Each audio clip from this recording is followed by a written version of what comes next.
I know how to see a whack MC when he bustin', but I just back away real cool, no fussin'. I'd rather go kicking in the streets with the bums and use the knowledge to collect what? Some funds. Open a non-profit and build a damn school. And this is the story of how a great king rules. There's many that claim to know the local demographic, but don't have the nerve to tell you the truth. It's tragic, but I do, so sit back and let me spit this shit to you. You feel better when I spit this shit to you. Despite the system trying to clamp down on the people will learn how to stand up to evil. Not evil that's across the globe, that's too far, but evil that lies in their own backyard. And fighting, it's not an option, they can't win. The government, it's not supposed to represent sin, but then again they do, and that's a problem. So let's go down and figure out how to solve them. It's not fun being a rapper that can't speak, but we do, yes, and plus we make fat beats. Yo, we smoke weed, break up trees. Listen, bringing fat beats, that is our mission. You wanted to see us, so boy, shut up and listen.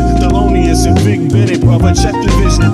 Mentalities of different realities. Enter the Star Trek room when you hear the boom. I be the Walkman with the super bass. Automatic stop, yes, stereo cassette player. With the delayer, freaky lyrical sprayer. Extraterrestrial rhyme sayer. I be the poetical VIC/master of the ceremony. Tenderoni, won't you come step with me? I'm on a historical journey, kinda like Sigourney. Implore me to represent the attorney that represents my niggas, go figure. It's the card, they call me Uncle Bigger. Niggas love your blunts, down your liquors. I read the parallel to the fiction. You're fixated on this brother's nature. Relaxed behavior, I might save your change. Flip it, rearrange the whole concept. Yo, it's good for all your brain. Insane, psychotic, neurotic, black onyx, and hooked on phonics, just atomic. Bees like a bonnet, cut with the Asiatic, they all up on it. Rhyme static with the erratic type of skill. You wonder, is this nigga Vic really for real? It's still, but only necessary in the berry. I'm milk like dairy, they quite contrary. That's scary, but I'm a dog in the prairie. I scurry to grab my bones and just bury. Lyrical flurry, go get your secretary with impeccable diction. My style might vary, so get a hold of your own shit real fast. Fucking with us, we take it right out your ass. Prairie dogs chill while the other dogs howl. Too many dogs get sent to the pound. Back on the hill, me and my peeps just lounge. Prairie dogs, we keep it on the down. Splatter, don't like gun splatter. We try to climb the ladder, wicked men get better. They make it like splatter, but it really don't matter. Cause you know we coming back to our sons and our daughters. Father, him the one who protects ya, and the mother, she will never neglect ya. Through divine nature, the people respect ya, and in this way I deliver my lecture.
Scratching, working, struggling, hoping. Some is hustling, every man hustling. Stay alive, that's the game. It don't matter if another gets slain. Pain, recession, other cats want a war. We got the weapon, people want bombs, so they gon' get them. This is the rhythm, the politics ticking. It's sad how we living in this life. It's gonna be a time that we change. Shit is not finite, life is the same. Motherfuckers killing each other to make a claim. Stop that bullshit, you have no respect for each other. You know the truth will come from your mother, your sister, your brother. So love one another. If we make that change, the whole world will do the same. So listen. Only this one love. Every day the children dying. What about the children crying?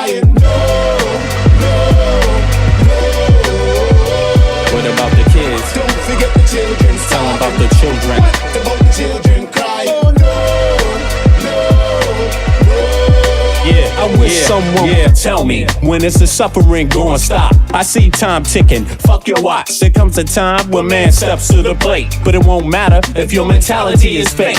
Where I'm from, we got a system, overcrowded prisons, 2 cents an hour, man. Listen, shit don't change if we keep exploiting each other. One day you find out you only did it to your brother. A homeless mother, a baby, no supper.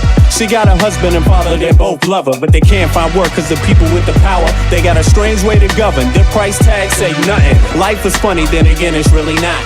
People dying for what other people got. I asked God if he can come and change the shit. He said, hell no, it's you that's gotta change this. Every day the children dying. What about the children crying?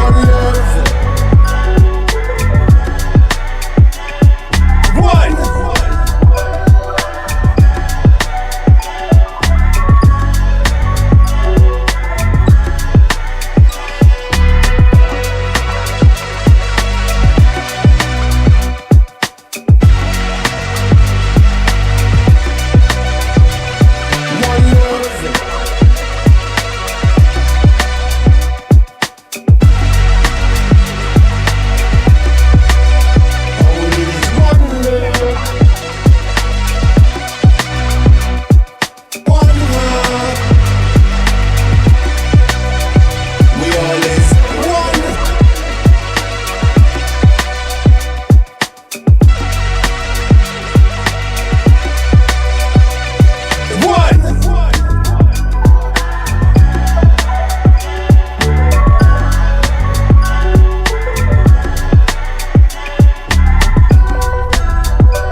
For all of the reasons provided in my answer, which is incorporated herein in its entirety, I decline to answer the question.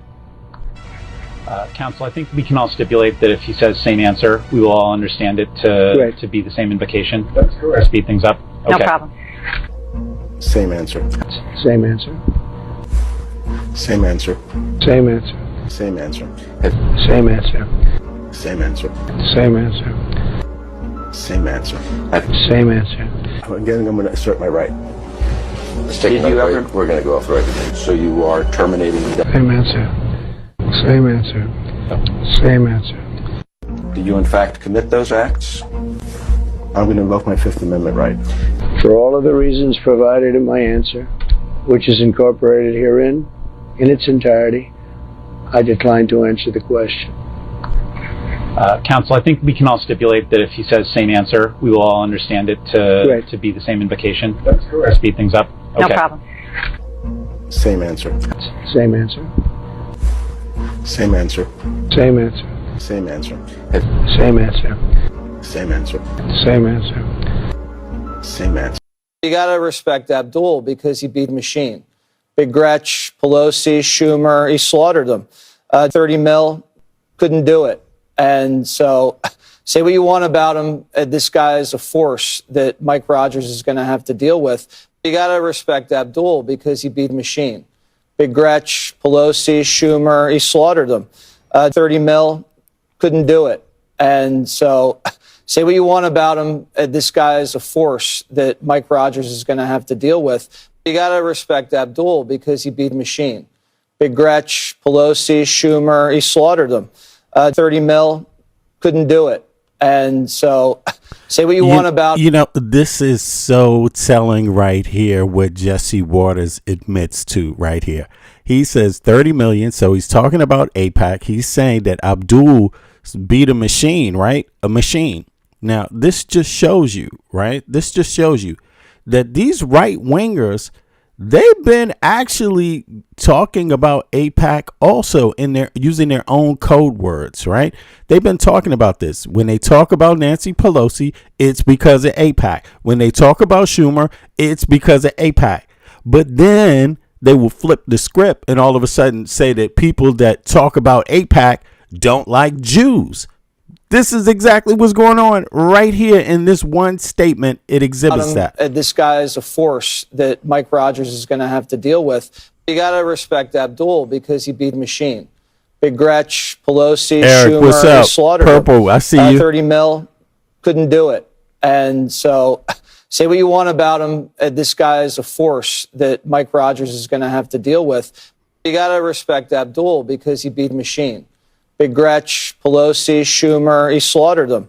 30 mil, couldn't do it. And so say what you want about him. This guy is a force that Mike Rogers is going to have to deal with. So you see the hypocrisy here. At the same time, they're out saying that Abdul is anti-Semitic or hates Jews because he's talking about AIPAC. The truth is that they've always been attacking, attacking certain members. Nancy Pelosi, Schumer, and implying that they work for AIPAC.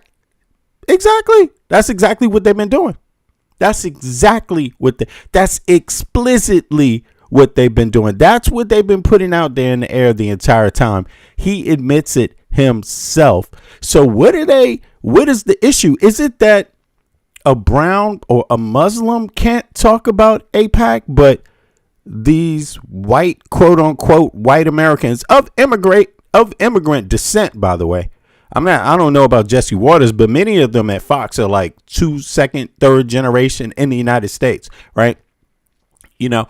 Is it that it just bothers them if a Muslim talks about AIPAC or an Arab talks about AIPAC or a black person talks about AIPAC, then they're anti-Semitic? But this dude does it the entire time. He's not anti-Semitic. You got to respect Abdul because he beat a machine. You got to respect Abdul because he beat a machine. Big Gretch, Pelosi. Who? Pelosi? Schumer. Right? So he's implying that AIPAC is behind them. And of course, right wingers have always talked about that. That's why they really wanted to kill Nancy Pelosi straight out. That's why they always talk about Schumer. I mean, they don't care about Schumer's policies because they're always against Democrat policies. What else would it be? Why would they be bothered by them so much? You see what I mean? It is the actual Jewish, quote unquote, thing. Schumer's a Jew. Schumer's Jewish. They claim that Nancy Pelosi is Jewish too, right? Or comes from Jewish ancestry or something, out of Poland, right? I mean, this is what they claim. It's in plain sight. I'm not making it up. All you have to do is research it and you will find it out yourself. This is what I know this because I've been hearing this shit my whole lifetime. He slaughtered them. 30 mil, couldn't do it. And so, Edward, what's say up, what you Ed? want about him. This guy is a force that Mike Rogers is going to have to deal with. You got to respect Abdul because he beat a machine. Big Gretch, Pelosi, Schumer, he slaughtered them. 30 mil. Look, Papa Smurf. Obviously, Papa Smurf is not a real American because they don't want they're scared to put their name out there. Whatever that is, they don't want you to know their ethnicity. They don't want you to know their nationality. They don't want you to know what state they come from. But in any case, that individual says decades of inflation and poor monetary policy that Trump can't snap his fingers and fix. Sorry. Well, Trump's, I don't know what your idea. No president can snap their fingers. Biden couldn't snap his fingers. Kamala Harris couldn't snap her fingers. Obama couldn't snap her fingers. What president are you claiming snapped their fingers? Well, I don't get that. Like, that's not how civics works in the United States of America.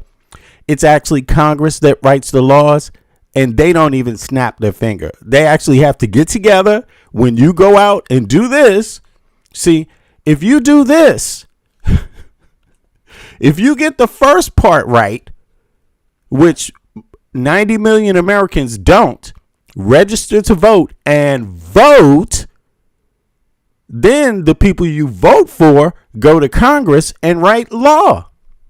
Did you know that's how it works? So I don't think you understand how this works. American people also can't just snap their fingers and get what they want. You have to be willing to do this. And sitting on your ass, snapping your goddamn fingers and yapping your mother effing gums ain't going to do it. You know what I'm saying?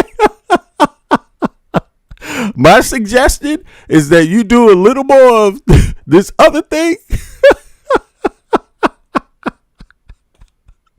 This thing right here, do a little more of this than typing on the internet. Okay, MFA?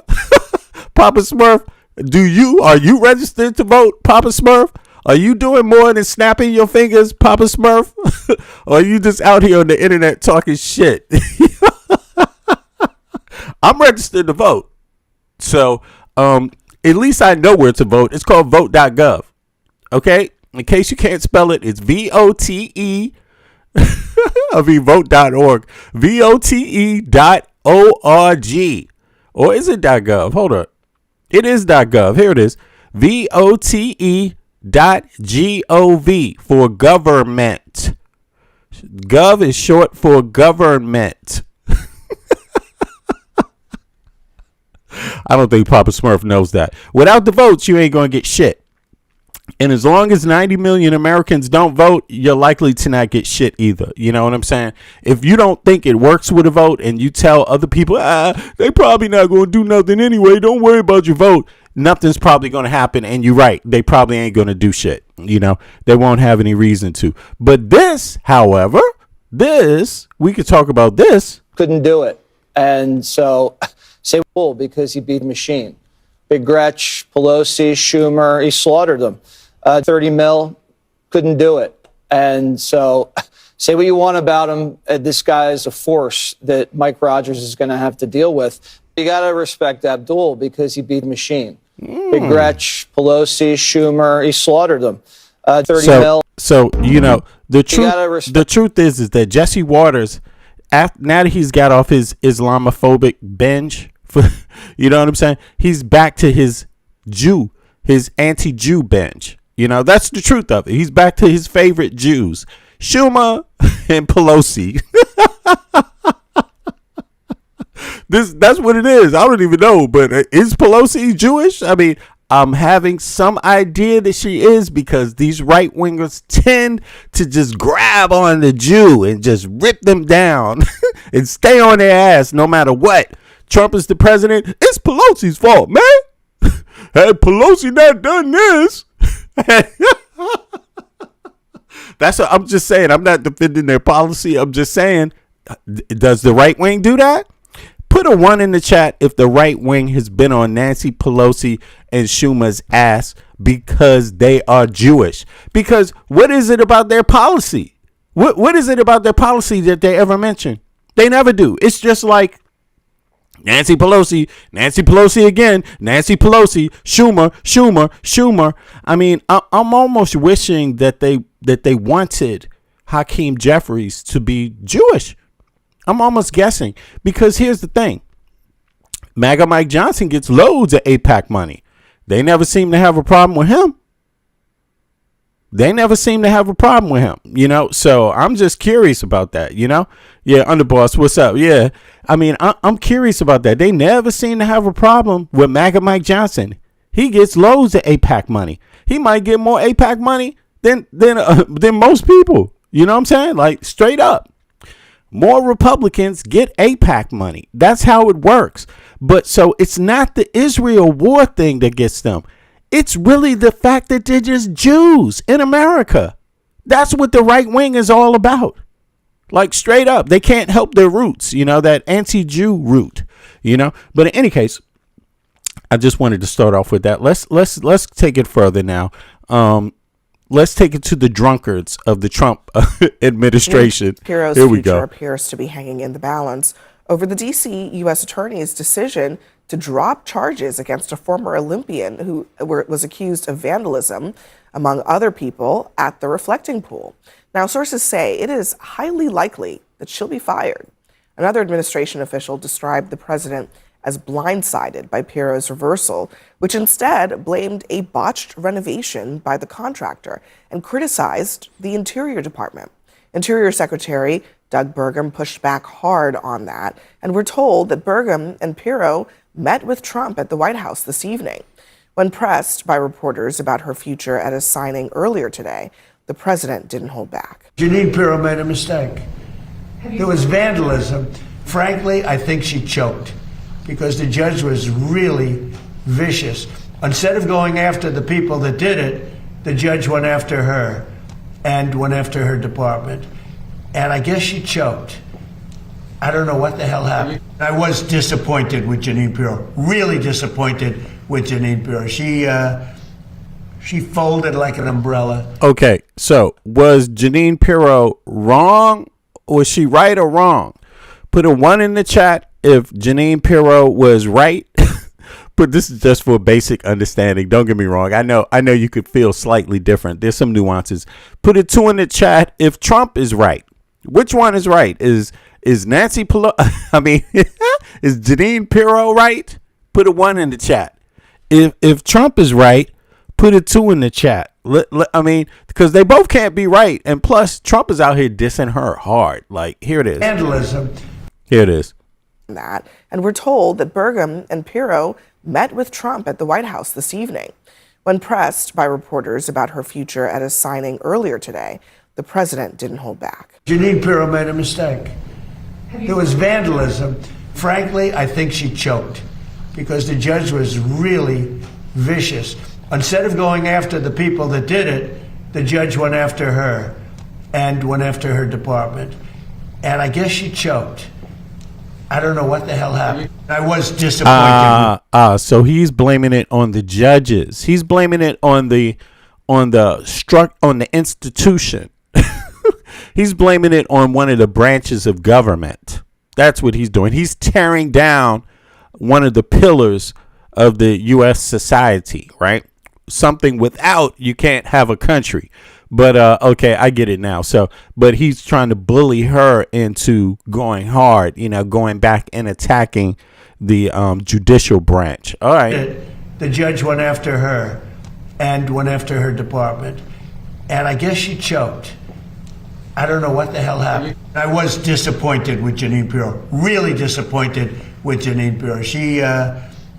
She folded like an umbrella. Once again, we are through the looking glass and being asked to pretend that what we know is fake is real. And Jeanine perhaps had a moment of clarity of like, we don't have a case against this man, so we cannot charge him.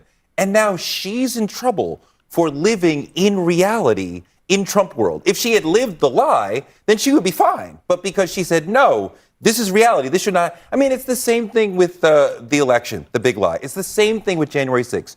Over and over, we are asked to believe that non-reality is reality. He looks us right in the eyes. This is what dictators do, that he looks us right in the eyes and says, X is reality, and we know it's not. Anyone want to dispute that? Okay, so here, now we're going to get the right wing, no, it could be reality spiel. Let's hear it. Well, not really. I mean, the difference, though, between... okay, so they backing up. They don't want to go that deep. The dictatorship that you're describing, and this is courts of law, where evidence rules. And if you can't produce sufficient evidence, you get uprated by a judge, and you lose the case. It wasn't just this guy. It was 3 others whose cases were dropped today. And the statement from the District of Columbia Attorney's Office said it's a botched installation. Just giving up the entire narrative that we... Damn! So it is actually a botched installation, a faulty installation. Like, they installed the shit wrong. The people that Trump hired and gave the contract to, it's basically their fault. I mean, and can the American people sue their ass to get their money back? Is that possible? Or, or is it just another bad deal made? We were told for weeks was not true. And it's not like this is as egregious as those prosecutions were. This isn't James Comey. This isn't Letitia James. To the average voter, those, as egregious as those prosecutions were, those people were in the game.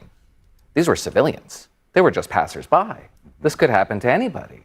It's the sort of thing that could have the possibility to really get more attention than it deserves, because a lot of people are going to say, listen, that could happen to me. Yeah, and I think also it's worth noting that this is not the first time that Jeanine Pirro has been pressured by Trump to do something, and then the thing basically falls apart when there's no evidence. Remember when she was trying to criminally prosecute the Fed chair, Jerome Powell, over a renovation of the Fed building? Remember when the sandwich thrower was slapped with a felony? And that case fell apart in actually, fuck her too. Is basically what it is, because she was throwing people down. She was throwing people out. She was selling out everybody, all types of making all kinds of false claims about other people, and now it's reversed. It's come full circle, and Trump is like, man, you know what? She folded like an umbrella. A grand jury. That shit is crazy. That's just one of many other cases that she's brought. Since in the limited time I almost forgot she's just a piece of shit. Also, I mean, this job to try to pursue Trump's ends, and to Teresa's point, I mean, this is like a fictional thing that Trump has basically made up, and he is convinced that it's real, and he wants everybody around him to as well. And it looks like Doug Burgum is indulging him. Well, I, for one, was really hopeful we would never have to talk about the reflecting pool ever again. Here we are. Sorry, he won't let you. He won't let you, Lydia. Sorry. Janine Pirro is doing her job. She's going where the evidence leads, and we'll see what happens. Trump tends to be more loyal to his people he's known a long time, so I'm curious to see how this plays out. But Janine Pirro is doing her job over this. What does that mean? I think it speaks to a truth in the Trump administration and the people that surround him, which is he loves to hire incompetent loyalists, but he also loves to have a scapegoat, and particularly the women around him. This is sort of a theme that I've been tracking, whether it was Noam or Gabbard or, just... She loves them. True, he doesn't really hang the men out like that. Like, look at Kash Patel. How many times does he give Kash Patel? I mean, I guess Janine had the sandwich guy, which is also kind of petty. I mean, she went out there to try to prosecute a guy for throwing a sandwich in a ICE officer's face. Okay, it was a Subway sandwich, by the way. It's kind of that didn't pass. They couldn't do that. They tried to make that into like a serious felony offense and shit. But it got dropped.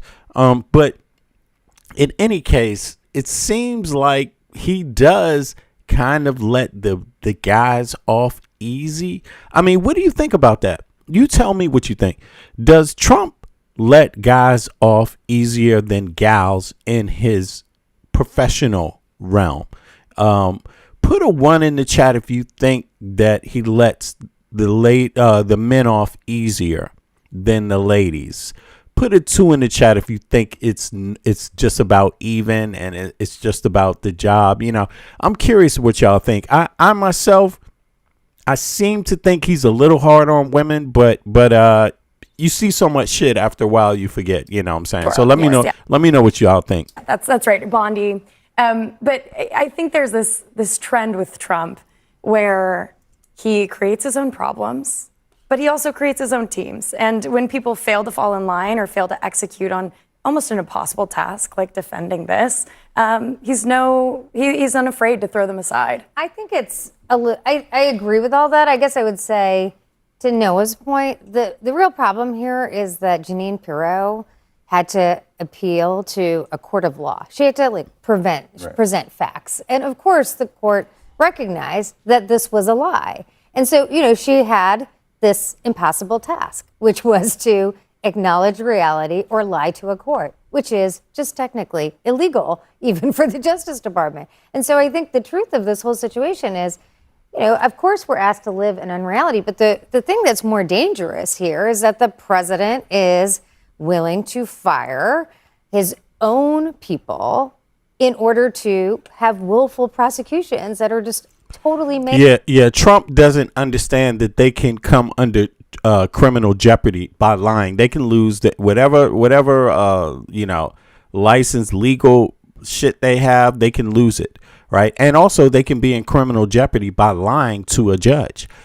Trump doesn't get that part. But when you have a bunch of people around you that are getting lots of money from you and are invested in your corruption, they're going to sell out the little people. The little people don't matter. They're going to just tell Trump what he wants to hear just to make sure they're getting what they need from Trump. So it's obvious that this is crazy, but people don't stand up for each other in that administration. I don't think that's what's happening. I think people sell each other out.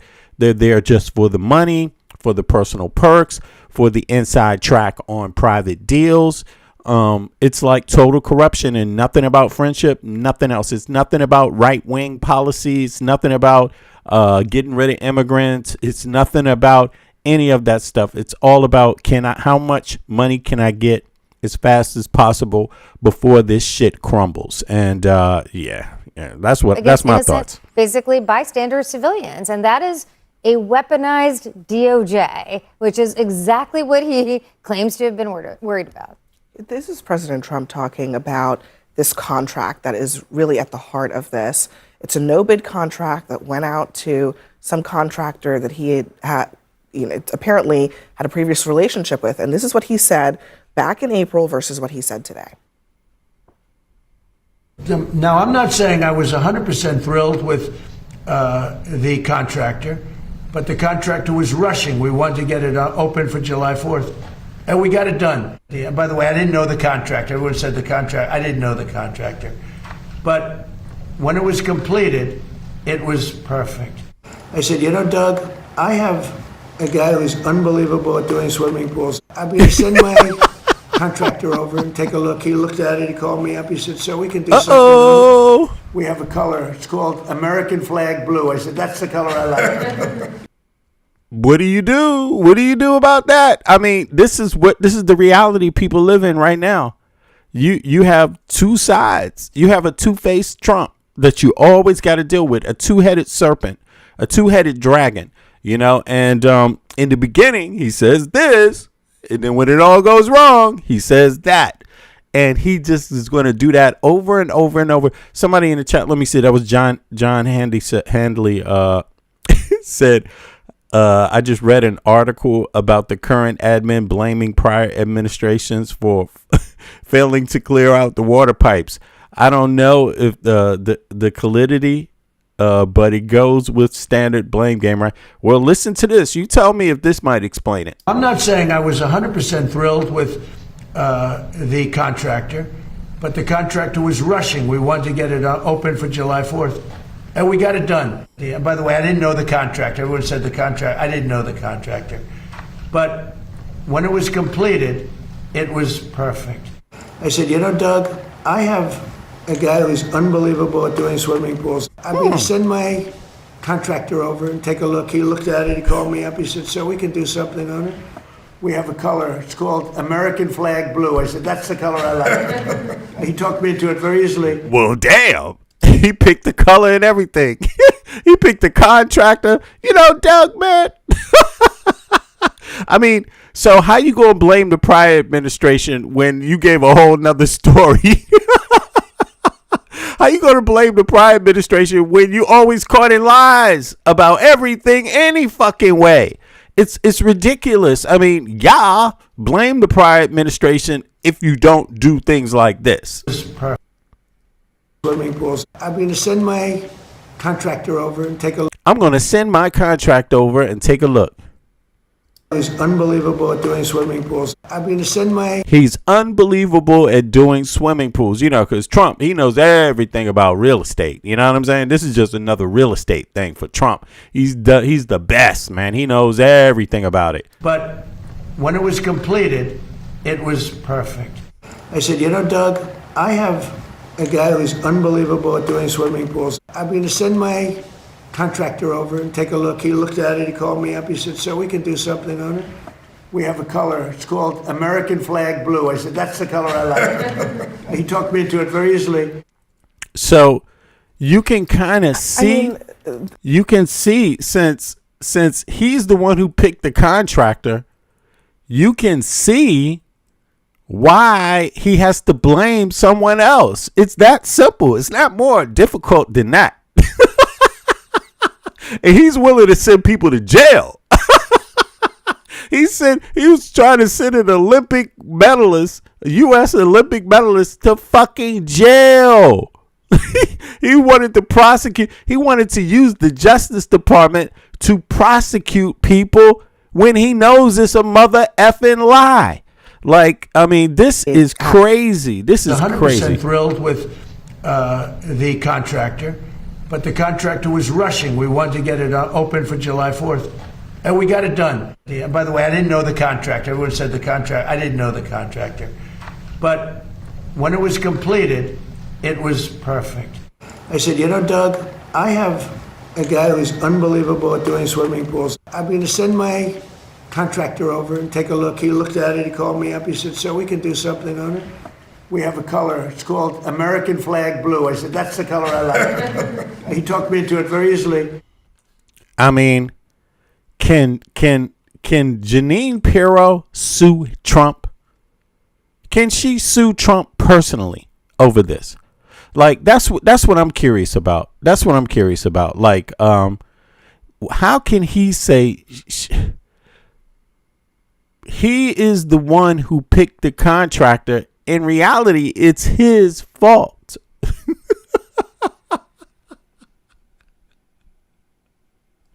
It's his fault, man. It is his fault. I mean, anyway, on some more serious shit. I mean, it's just interesting to know that, damn, I mean, that's how that turned out too. Also, more things. Donald Trump's dark past continues to surface as Midas Touch host Katie Fang smokes him out and smokes out his DOJ's cover-up of the Epstein files. In the latest DOJ filing in response to Katie Fang's lawsuit for the release of the Epstein files, where a federal judge ordered Todd Blanche to turn over certain documents that Todd Blanche is claiming to be privileged and that are redacted and are being withheld from the public. Todd Blanche was forced to make a stunning admission that he was improperly redacting the email address and information of Jeffrey Epstein from one of the documents being withheld that Katie Fang was calling out specifically to try to determine if information was being improperly redacted. I'll show you in a moment in the filing what Todd Blanche was forced to admit only after Katie Fang cornered him. Also another massive finding after the latest DOJ filing that Katie Fang was able to expose.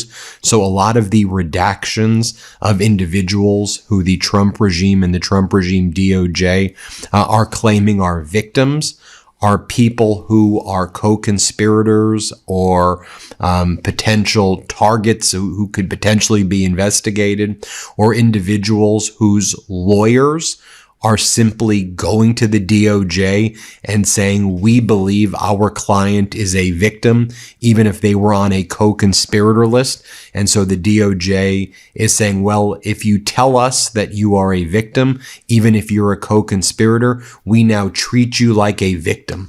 Think about the ultimate insult to the actual victims and survivors, that people who are likely identified as the co-conspirators, as the perpetrators, as the bad actors, or the people who were involved in doing potentially really horrific things with Jeffrey Epstein, that their lawyers right now are apparently going to the DOJ under a loophole exception that Trump created for them and that Blanche created for them, it seems.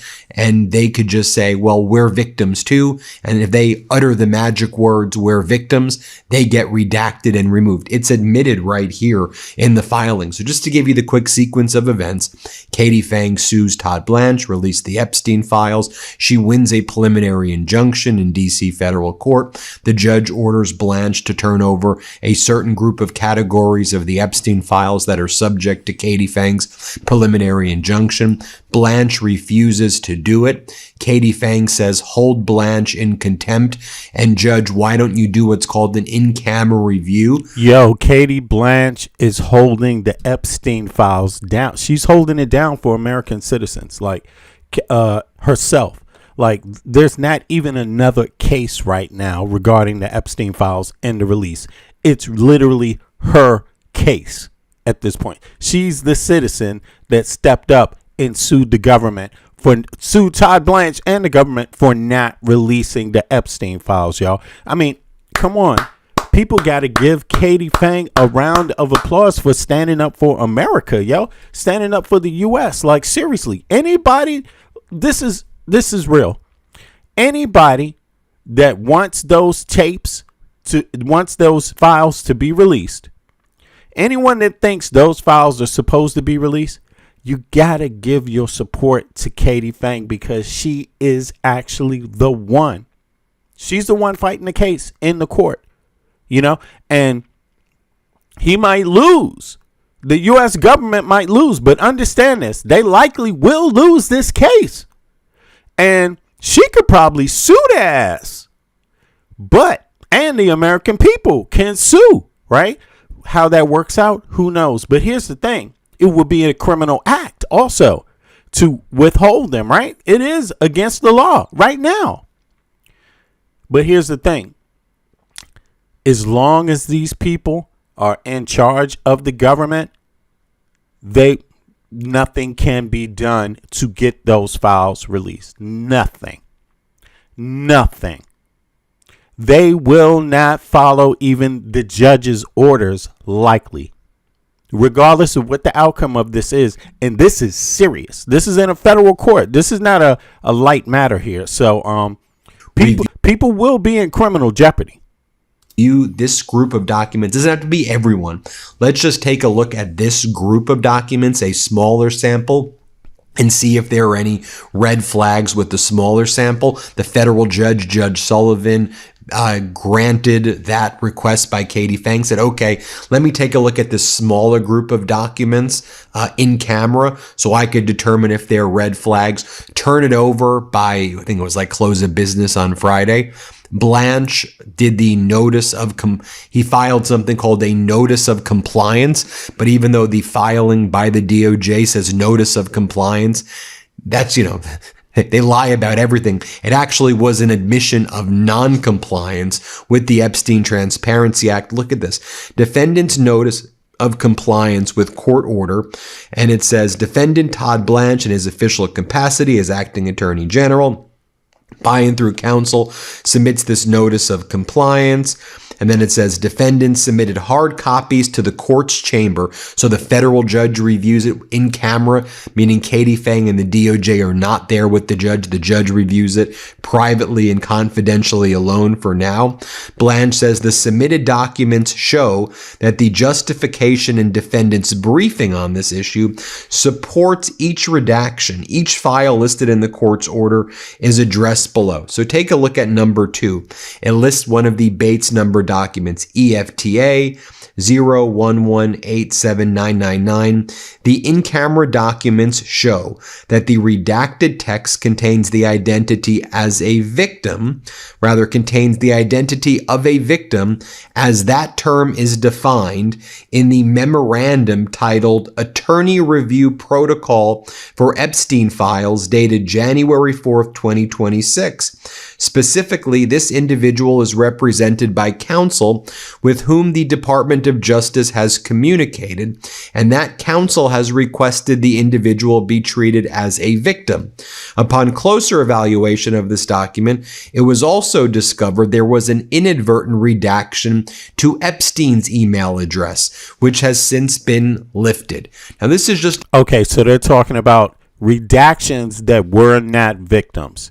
Redactions that were not victims that Todd Blanche made or his office made under his leadership, right? According to Pam Bondi. A small subset of the documents. It's like 8 documents. And on one of those that Katie Fang says are suspicious, what the DOJ is claiming now is that they've created a memorandum titled Attorney Review Protocol for Epstein Files. So the DOJ creates their own memorandum and then says that pursuant to their own memo, we redacted the name of this individual because their lawyer contacted us and said that the co-conspirator or the individual identified here was actually a victim. So we said, sure, if you tell us he's a victim, we'll now say that he or she, they're a victim because you say so. And now we won't turn it over. So just think about it. If you're part of Trump's Epstein class crew, if you're part of that Mar-a-Lago crew, what do you do right now? Well, you just say you're victim. And it's the ultimate insult to the real victims and the survivors. Just think about it. Blanche, hey, just go reach out to Blanche and just say you're a victim and we'll redact you. So think about throughout the files, the potentially tens of thousands of other references to victims who are not actually the victims, but who are the co-conspirators who, just think about it, the real victims and survivors, they had their names leaked. They had their private information leaked. They had photos of themselves, compromising, horrific photos of themselves leaked by the DOJ to traumatize them. Yo, aggravated progressive. I see you. Julia Fry. I see you. What's up, Julia? Yeah, Hanley. I see you, Josh. Also, sorry about that. Hey, Ken, what's up? What's good, Ken? All right. Whereas the co-conspirators, whereas the perpetrators, whereas the bad actors, they then go to Blanche. Do you see what Katie Fang exposed? They go to Blanche and they say, actually, we are the real victims. And then the DOJ gives them a pass and says, okay, we're going to redact your name and we're going to protect you. How utterly horrific, how utterly horrible right there, right? And then you go through it over here too, and it says, upon closer evaluation of this document, it was also discovered there was an inadvertent redaction to Epstein's email address, which has since been lifted. You were redacting Epstein's emails and Epstein's email address, and it just so happens in this group of 8 documents, one of them have those 2 issues. Is this the biggest red flag? Great work by Katie Fang to expose this stuff. And that's what they say about these other documents. We redacted the name of co-conspirator X, Y, and Z because their lawyer contacted us and said they're a victim. So we said, okay, you're a victim. We're going to hide your name because the memorandum that the DOJ created apparently back in January 4th, 2026, created the pretext for them to follow their own BS memorandum. Are you freaking kidding me? Let me just show you what Katie Fang has to say, how she is undeterred and she is going to get crazy to the bottom of this. Yo, I mean, Katie Fang, she's basically the superstar of the United States right now on legal terms. Like, she's really the one. As far as the Epstein files are concerned, and it's really telling because I just don't know. A lot of Americans, I think, have led up on it. Once you don't get what you want, it does something to people. It does something to people. And I think a lot of people that wanted those Epstein files early, they just don't believe in the government anymore. And I don't blame them. I don't blame them. But it's more important to demand what you want, and stand on what you want, because you're paying these people. Like, you are the government. You finance the government literally yourself. So you have to stand on what you want as a citizen. And the only and you can make your demands, but you have that vote to help you make demands when people don't listen to you. Now, you gave Trump your vote.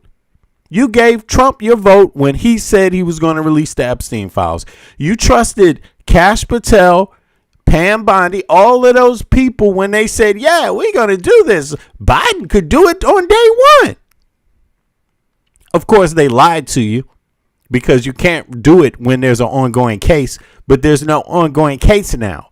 So, and then the people that told you Biden could do it are now saying they're not going to do it.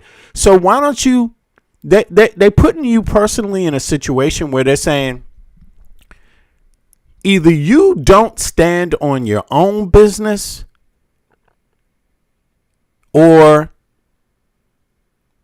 you just don't stand on your own business. That's a fucked up way to be, actually, especially as a taxpayer,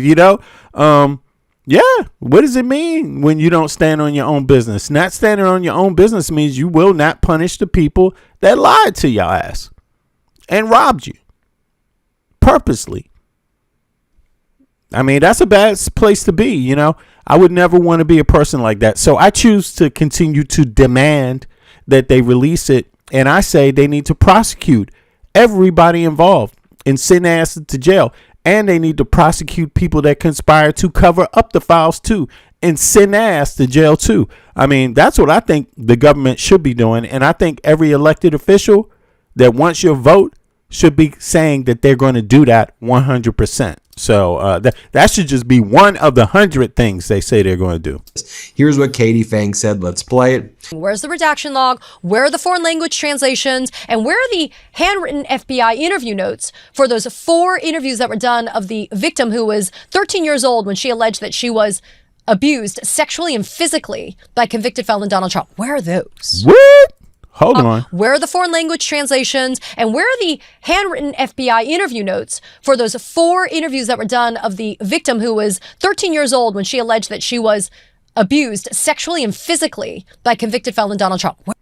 When she alleged that for those 4 interviews that were done of the victim who was 13 years old when she alleged that she was abused sexually and physically by convicted felon Donald Trump. Where are 13 years old. 13 years old. 13 years old. I mean, this is terrible. And look.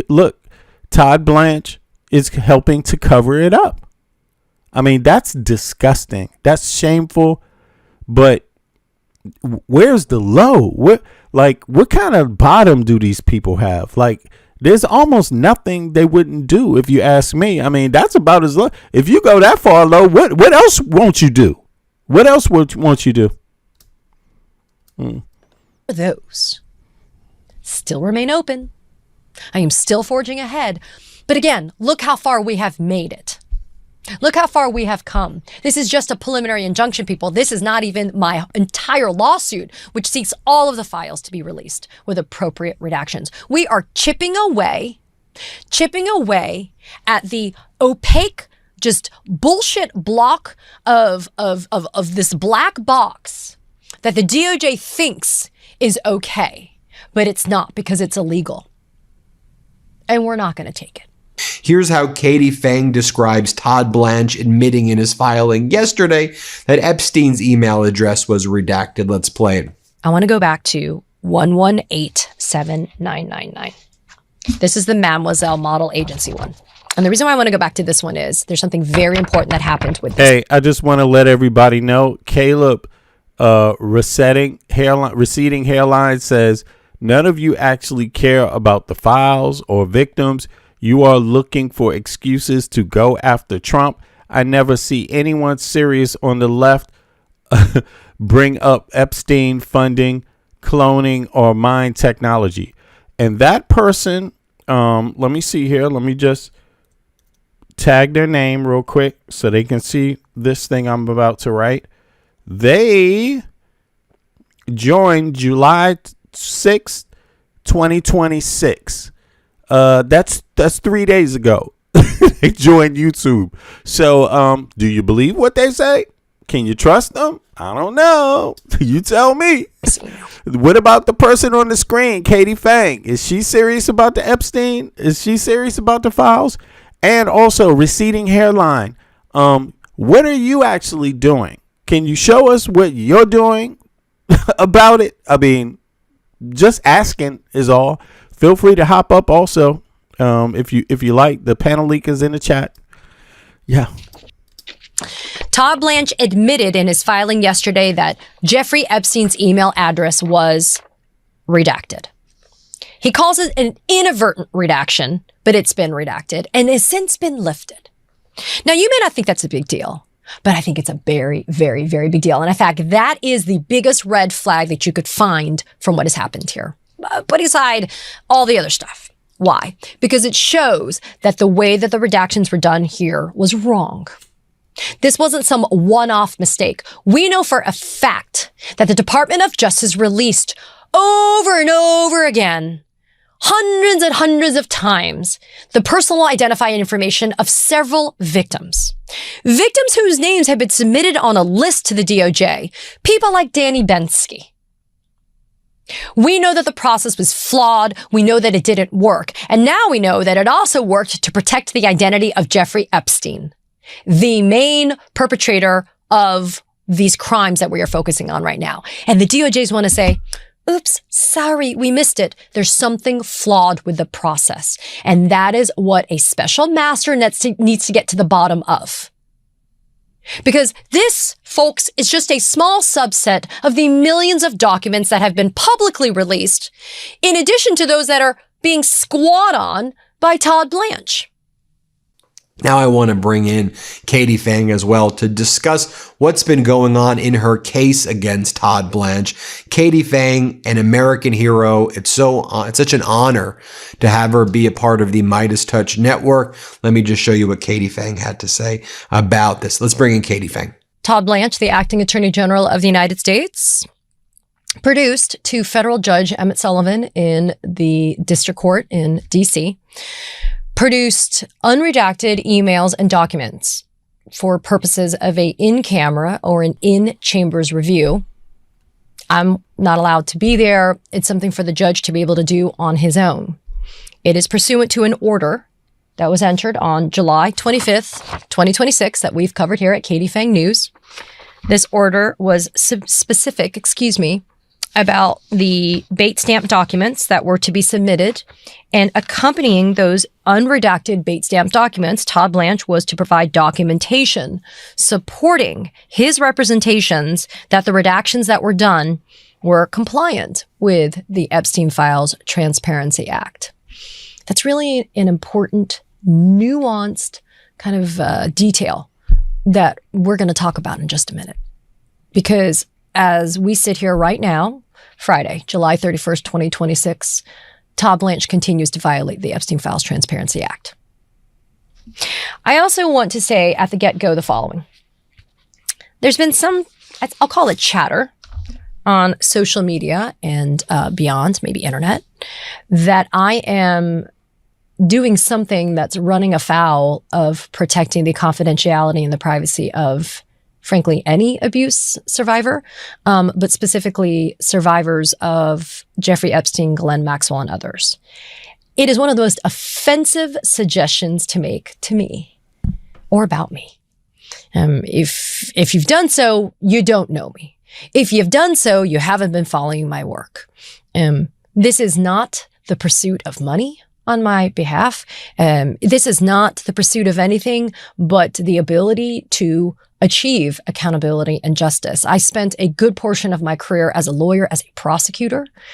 I believe in the rule of law. I believe in our judicial system. I have made that explicitly clear from day one here, not only at Katie Fang News, but even before when I was at MSNBC, and before then when I was doing legal analysis, and before then, and even now as I am presently a member of the Florida Bar and other jurisdictions. I'm very serious about the work that I am doing. I have no desire to abuse, exploit, or do anything to harm any survivor or victim. So the idea that I am pursuing that in any way is, for lack of a better word, bullshit. So if you hear it, put it to bed. Help me tamp it down. Because if you know me, you know it's not about me. Alrighty, so let's talk about the notice of compliance that was filed yesterday on July 30th. It cites that hand delivery was made of the ordered documents at 2:28 p.m. Eastern on July 30th. And according to Todd Blanche's representations, the submitted documents show that the justifications that were cited in his briefing, and what is he referencing? He's referencing this, his response to the order to show cause. Blanche says that the submitted documents show that those justifications cited in this document support each redaction. Let's take a minute. What is still not produced? The redaction log that the Epstein Files Transparency Act requires by law for the Attorney General to submit, in addition to the summary of redactions and withholds that Todd Blanche seems to think covers all bases. He's wrong on the law. Judge Sullivan granted the redaction log as a part of my preliminary injunction.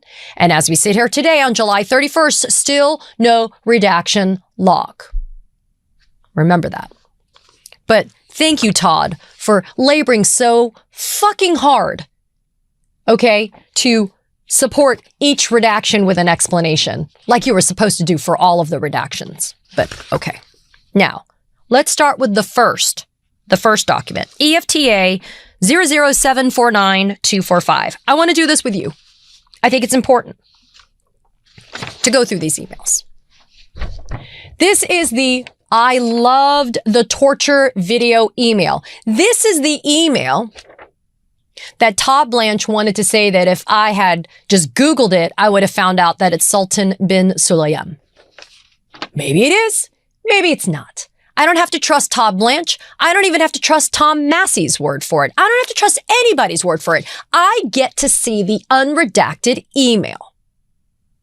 As I've said before, there is no trust me bro exemption in the Epstein Files Transparency Act that gives Todd Blanche cover to continuously violate not only the law, but Judge Sullivan's order. Now,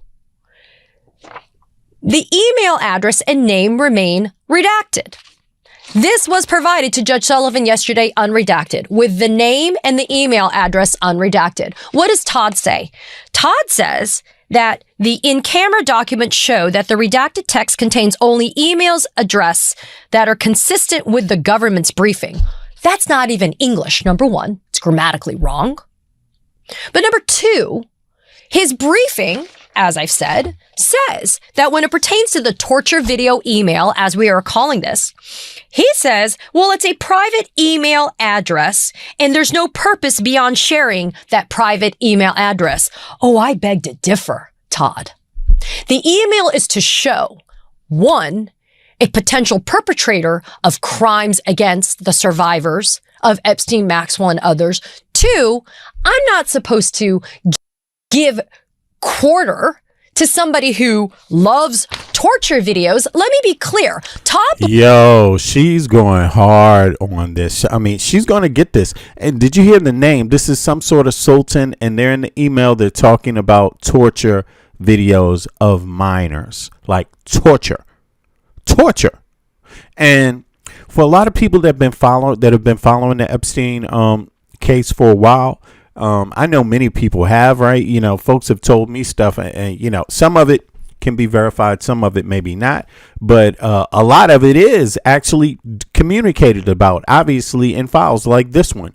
There's two people communicating about a torture, right?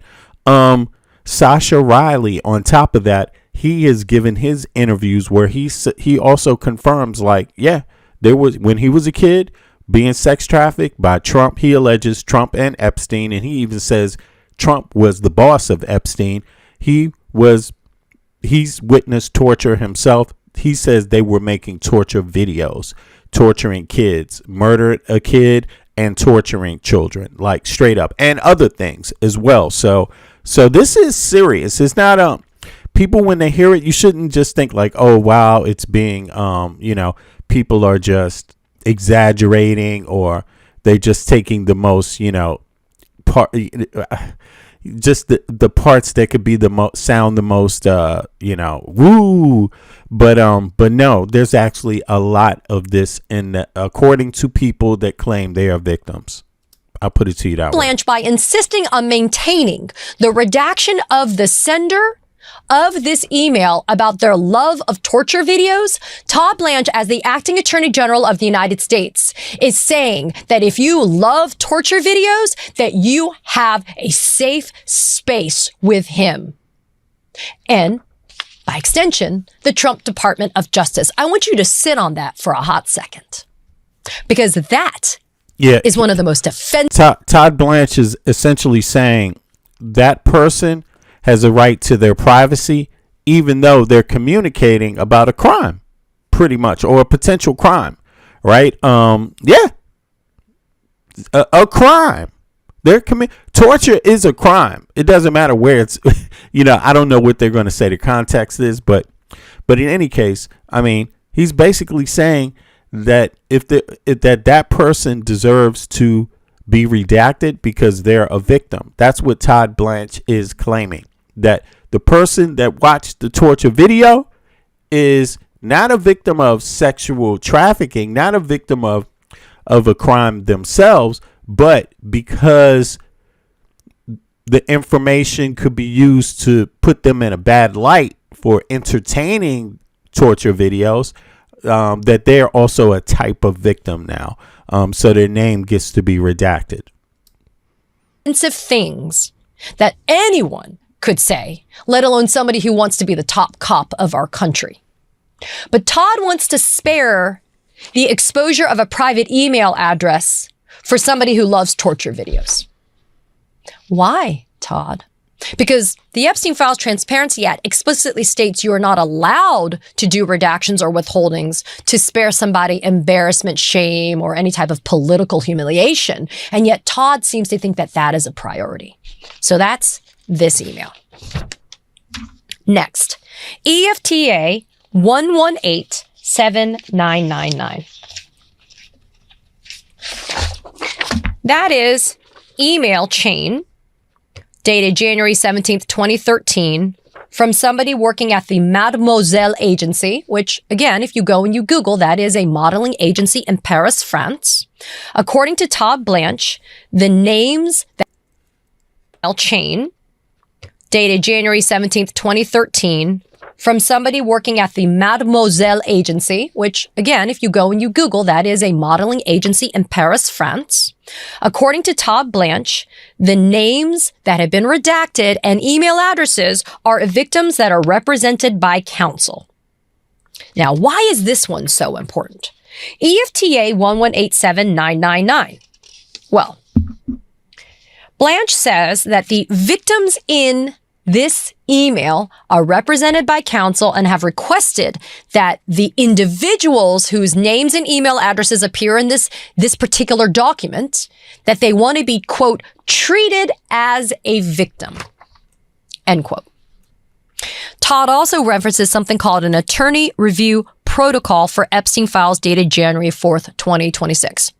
Let's take 1 minute to go over that, because that's a very important thing that we should talk about. So this memorandum is dated January 4th, 2026. I'm going to do an entirely separate episode about this memorandum because it's worth detailing. But I want to highlight in this memorandum, the subject heading is Attorney Review Protocol for Epstein Files. What Todd Blanche has done in order to, for example, protect the name and email address of the torture video lover, and in order to also protect the names and the email addresses of the people in the Mademoiselle modeling agency email, is the following. So in this memorandum, what he did was he said that victims' personal identifying information includes email addresses. Okay, fine. Do me a favor, if you haven't clicked the like button, do me a favor, click the like button. I know we only got 20 likes. It's like 100 people watching this. So please, if you haven't clicked the like button, do me a favor and click the like button. Appreciate it. It's going to help more people find the stream. That's how YouTube works.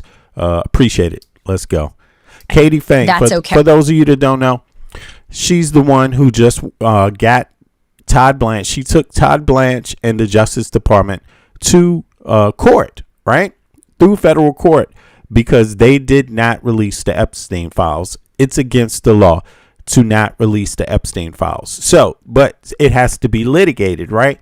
So she opened the case up against the Justice Department, and it's the people of the United States and Katie Fang. I believe that's how it works, right? Or is it a few victims' names connected to this? I'm gonna find out. But in any case, she got Todd Blanche to release more information, and so she's going through that information right now. So let's see here. Okay, but if you go to the beginning of the protocol, he says that what they're defining as victims now is not just victims that have been identified through investigations, but individuals who have identified themselves as victims or potential victims, either through prosecutions of Epstein and Maxwell, as well as all individuals who have self-identified, as well as those that have been identified and that have reported to the Department of Justice as being potential victims of state or federal offenses or other claims of sexual exploitation or misconduct by Epstein or Maxwell. So they created a method for basically the men involved in the crimes to claim that they are victims, so that their names can now be redacted. So when it's released, their names will be redacted, and people will see them as victims, basically, right? This is what the new scam is of the Justice Department, the U.S. Justice Department. Of course, that's not really going to work, but it shows you how desperate. It shows you how important the Epstein files actually are, that there's still people, all these men are out there, and they're all worried about it. So why would they be worried about it if it's not good for the everyday person to know what's in it? You see what I'm saying? If they're that worried about it, the everyday person needs to know about it too. So anyway, what let's go Todd on. Blanche has done has taken a non-existent definition of victim and expanded it to include victims, potential victims, and people that arguably were co-conspirators, co-defendants, and co-perpetrators of abuse, to allow them to self-identify as victims. As such, their identities have been redacted. I think it merits a conversation, and I want to be able to talk about it. In the interest of time, I do think we should probably talk about it at another time, but I wanted you to understand why this information will continue to remain redacted based upon how the victims have been identified in the withholding and redactions here. So that's for EFTA 1187999. Now let's move on. Let's go to EFTA 1930501. Again, according to Todd Blanche, the sender of this email is a victim represented by counsel, and that counsel has requested that the individual be treated as a victim, and that's why that information is not unredacted. EFTA 1928255. Now, that is another email where within it, the redacted text are the identities of victims, plural, who are represented by counsel, and they have requested that these individuals be treated as victims. Now, this one is the long, soft blonde hair, beautiful little girl one, and the one before, the 1930501, my apologies that I didn't address this. This is the, your littlest girl was a little naughty. Now, this is why there is already a conversation about whether it is appropriate to allow those names of people that were helping. Yo, you're right, Josh. Yeah, don't be surprised when the abusers start having accidents after the names are unredacted. Yo, some people have had some accidents too. Some people have had it, and you know, there's also people claiming that. Well, I don't want to talk about that right now, but another person that's in jail also right now currently might have an accident. A couple of people in jail right now might have some accidents, but yes, indeed, some people that were free have been having accidents around this too. So I wouldn't be surprised at all. But listen, these people, do they give a fuck about the United States of America? Or are most of these people just caught up in greed, corruption, treasonous acts? You know, shit like this that hinders the life of the everyday person. You know, just think about it. For me, I'm like, if you've been a part of this Epstein shit, I don't care about your life. Like I'm saying, I'm not talking about victims. I'm saying if you were a perpetrator, if you were a person that turned a blind eye, man, fuck your life, man. That is bad. Like, you can't even defend kids. You can't even fucking defend kids. Like, you out here assaulting kids, little girls and boys on tapes. Like, you have no fucking shame. And anybody that helped them do that, they have no goddamn shame. They deserve to be thrown under the prison. Like, allegedly, terrible. Jeffrey Epstein and others to be able to recruit, to groom, to be able to participate in these offenses, whether it is okay to allow them to have their identities remain unredacted. Again, redacted. Again, conversation for another time, but I want you to understand the context of what is happening here. EFTA 628112. Now, this is another one that really upsets me. This is the email dated February 2nd, 2015, sent from a redacted sender that talks about being called a sexual pervert is no fun. The key are the 14 to 15-year-old girls. I am a sexual pervert because I say that they are now of reproductive age. According to Todd Blanche, the Privacy Act allows this person's identity to remain confidential. And according to the Attorney Review Protocol... What? Hold on. Let me go back. Damn. What? All right. Who the hell is it? This was sent to Jeffrey Epstein, and he has the name redacted. Let me, 2 seconds. Let me pull this up here.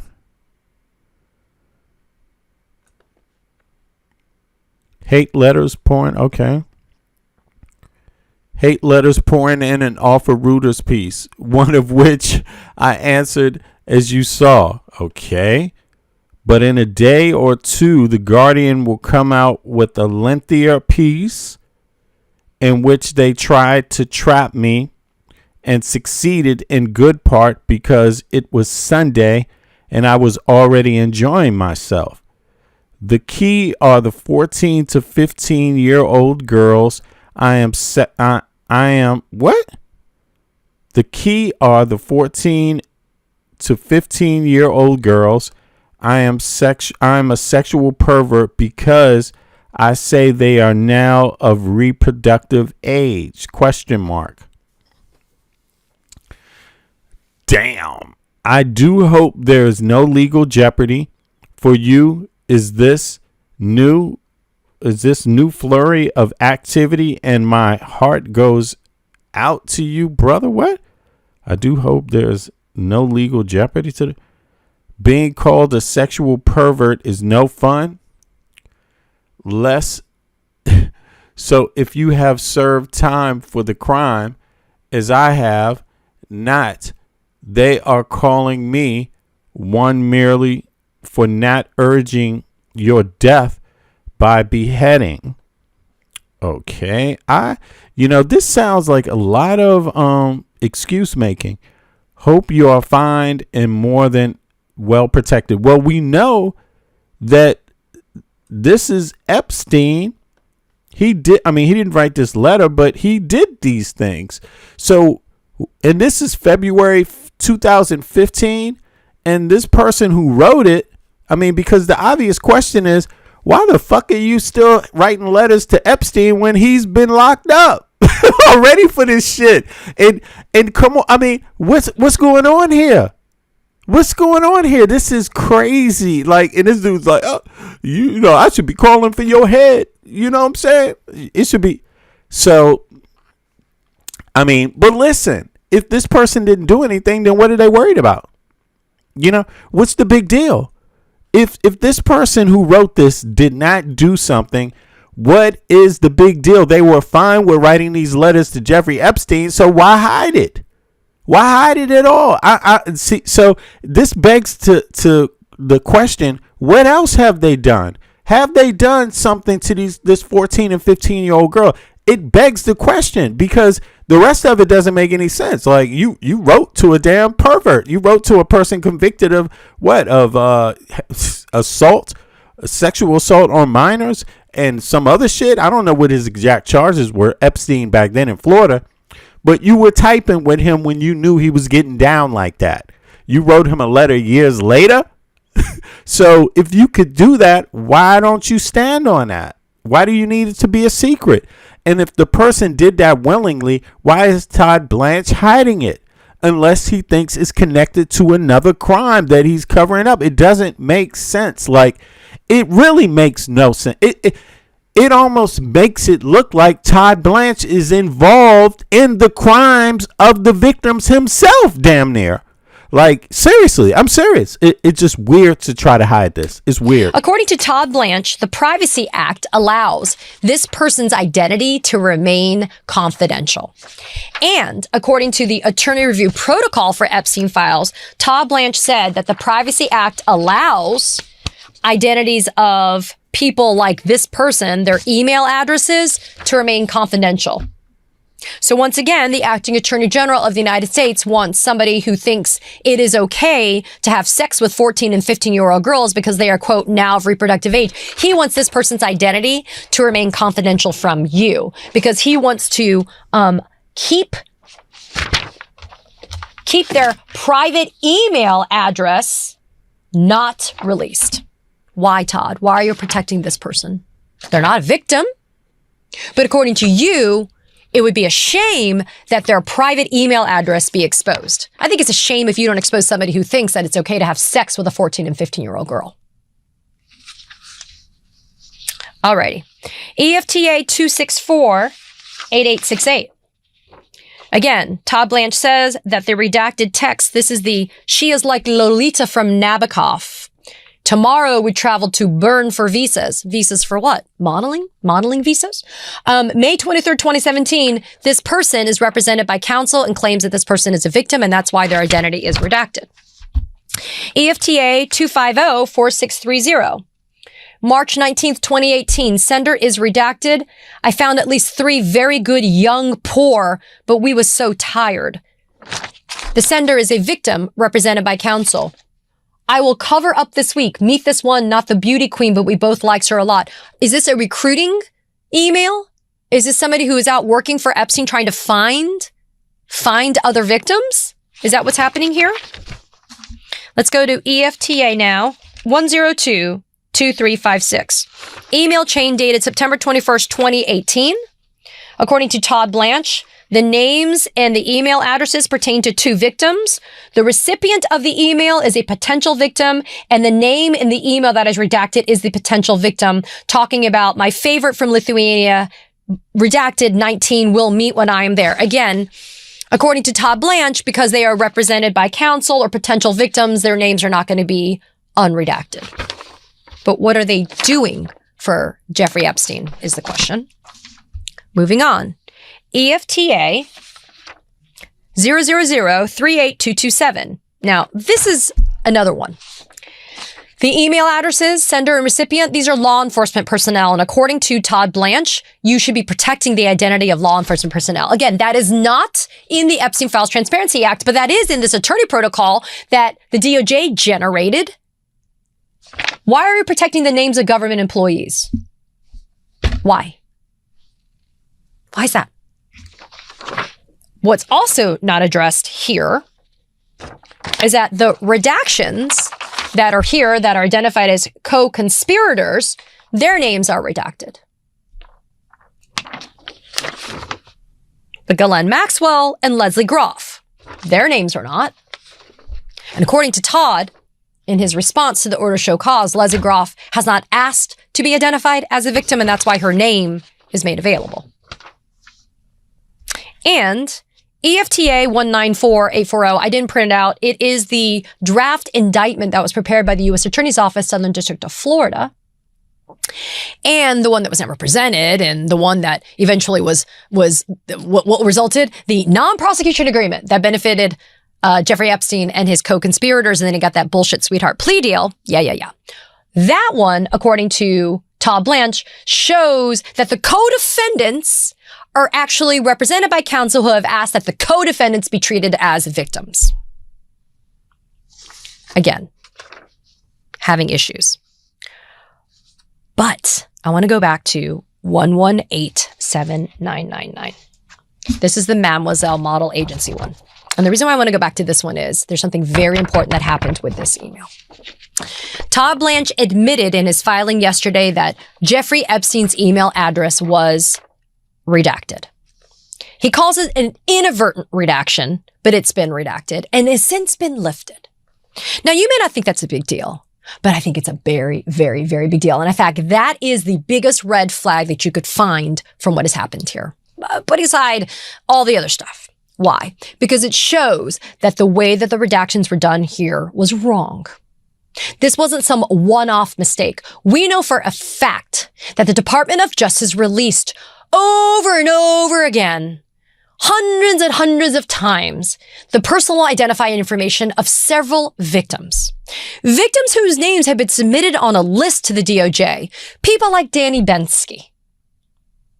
We know that the process was flawed. We know that it didn't work. And now we know that it also worked to protect the identity of Jeffrey Epstein, the main perpetrator of these crimes that we are focusing on right now. And the DOJs want to say, oops, sorry, we missed it. There's something flawed with the process. And that is what a special master needs to get to the bottom of. Because this, folks, is just a small subset of the millions of documents that have been publicly released, in addition to those that are being squat on by Todd Blanche. There is so much more work that needs to be done, but I am thrilled that we have made it this far together. It's now in the hands of Judge Sullivan. He has to review the unredacted stuff, review the supporting documentation that was allegedly provided, because I kind of have an issue with that. The submitted documents show the justifications cited in the defendant's briefing support each redaction. Now, I'm curious.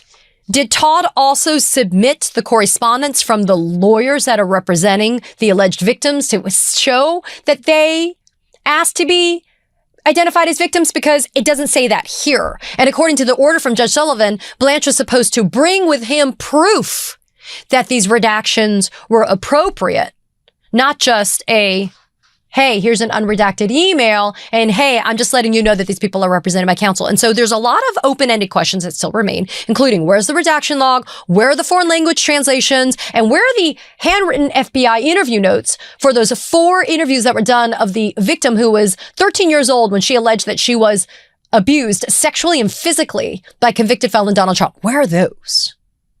Still remain open. I am still forging ahead. But again, look how far we have made it. Look how far we have come. This is just a preliminary injunction, people. This is not even my entire lawsuit, which seeks all of the files to be released. Smooth, you're right. It looks like a bona fide cover-up. So far, I mean, don't get me wrong. That's obvious there's a cover-up. It's obvious there's a cover-up. Some people are going to say the cover-up started a while ago. I agree. Like, the cover-up started in Florida. And to how much it's continued and by who participated, who knows the extent, but a whole lot's being done right now in our faces right now. I can't do something about something people didn't talk about before, but we can do something about what's happening right now. Being aware right now is probably the best thing you can do about right now, you know. But it does look like, you know, you just have to ask yourself, are some of these judges a part of this? Like, are some of these judges in on the scam? You just have to ask, you know, I wonder when I listen to this myself. I wonder, because it doesn't sound like the judge is being too goddamn aggressive about getting the files released. I could say that. Sure, Katie Fang is asking the right questions, obviously. Right. The judge, you know, doing like all they can do to get to the bottom of this? Because at the end of the day, it's about releasing the files. It's already law. So I don't know. I'm just a little curious right now. It seems like still not a lot's happening so much, but I commend Katie Fang for her work. Obviously, she's one of the only people that stepped up and to do something about this. I mean, in regards to the actual law where it says they have to be released. If you want to litigate it, someone has to go to court to say they didn't release it and I demand that they're released. That has to actually be litigated in court. So I commend her for that. But this just makes me wonder, how many more people are involved in this? Are there more judges involved in this somehow? I'm just curious. I don't know. I'm just curious. But in any case, big up to Katie. By the way, Todd Blanche, even though he's covering all this shit up, somehow, I'm sure most of you know this because this has been out the last 24 hours or 48 hours, he got approved. David Muir, his nomination went forward. He's now the director of the DOJ. He's the head person now in the DOJ. Here, let's peep what they have to say now. Morgan, we turn now to politics and the drama in the nation's capital early this morning. The Senate narrowly confirming Todd Blanche 50-49 as the nation's next attorney general. Blanche was finally able to win over 2 critical holdouts after weeks of negotiations. But 2 Republicans, Susan Collins of Maine and Lisa Murkowski of Alaska, still voted against him. Here's ABC's Stephen Portnoy. Tonight, America's top lawman is confirmed. Todd Blanche, once the president's personal defense lawyer, narrowly winning a dead-of-night Senate vote to formally become the next Attorney General. The yeas are 50, the nays are 49. The 4:30 a.m. roll call saw 2 Republican senators voting against Blanche, citing an order he signed shielding the president and the Trump family from tax audits, as well as his creation of an anti-weaponization fund to possibly pay out claims to January 6th rioters. To secure votes from GOP skeptics, Blanche pledged that fund is dead. There is no weaponization fund. The weaponization fund is dead. It's not moving forward. Blanche's confirmation comes as Trump publicly blasts a top prosecutor in the Justice Department, the U.S. Attorney for D.C., Jeanine Pirro. Trump fuming over Pirro's decision to drop charges against a former Olympic canoeist she'd accused of destroying the lining of the recently renovated Lincoln Memorial reflecting pool. Prosecutors in Pirro's office acknowledging the peeling surface was likely the result of a botched installation and not vandalism. Really disappointed with Jeanine Pirro. She folded like an umbrella. The president also. Right. So, so Todd Blanche, he got his seat anyway. So the guy that did the dirty work for Trump, and he got the job again. So things are moving ahead according to Trump's tempo, to his demands, to his commands, basically his desires, because he is the main person in the files. I mean, and so what's so interesting here is that sure, people want to know who else is in the files, but they already stated that Trump is in the files. It's pretty much a known. I don't know. I mean, if it's true, but what they say is Trump is mentioned in these files more than any other individual, without a doubt, in terms of accusations being made about them. It's actually, it's kind of not a surprise that the files aren't out. If that's the case, if Trump is mentioned more than anyone else and he's the actual president, I mean, he's the sitting president. So why would they be out right now? Right. Would he want those files to come out? I mean, 49 to confirm Todd Blanche as Attorney General. MS Now congressional reporter Kevin Fry is following all of these developments out of Washington. He joined us now. Kevin, I appreciate you being with us at this early hour. So I think it would be helpful to walk our viewers through how we got here, because it was not long ago that this nomination was looking fairly precarious, and yet the announcement just yesterday from the Louisiana Senator Bill Cassidy seems to have changed everything. Yeah, I mean, look, so the vote fell as we expected it would early in the hours of this morning, which was 50-49, favor largely along party lines, with the exception of 2 Republicans voting against, that being Senator Susan Collins and Senator Lisa Murkowski. Those are 2 not infrequent shall we say, butters of the president's agenda on Capitol Hill. There was, of course, also one other senator missing, and that being Senator Mitch McConnell, which was part of the math problem that made it so precarious as to whether or not this nomination would actually get through. We have seen over the last several weeks a slow inch-by-inch move to try to line up the votes for this nomination. Of course, there was that week-long, drawn-out fight between Falcata Blade, what's up? Senators Tom Tillis and John Cornyn. I see you, no Hideo, cuz I see you. And Blanche in the White House over 2 key Coyote, what's good? Issues. One being, of course, this question of that $1.776 billion, $1.8 billion slush fund, anti-weaponization fund that could have benefited January 6th defendants. And then there was also the question of this immunity deal for for Donald Trump and members of his family and his inner circle from IRS audits. Cornyn and Tillis succeeded in getting some promises when it came to the fund. I'm so sorry, early hours of the morning, of the fund, trying to make sure that was indeed dead. But at the same time, the IRS audit, there are a bunch of kind of loopholes that it remains questionable exactly how many, shall we say, guardrails they ended up getting around that. Nonetheless, it was enough for Tillis and for Cornyn to get on board. And then all the... it's very telling how important it is, like, to Trump. Trump seems to surround himself by Epstein people. So it almost seems like the Justice Department's only job is hiding the people that are in the files, meaning the alleged, perverts, right? The alleged conspirators, right? And then just doing whatever Trump's criminal bidding is. Outside of that, you don't hear about them really doing anything else. I mean, really, it's always about protecting some kind of slush fund, them trying to, go after people that prosecuted crime in the past just because they're part of a different political party. Crazy shit. I mean, look, they going after motherfuckers who they trying to say that people screwed up the reflecting pool, just regular citizens.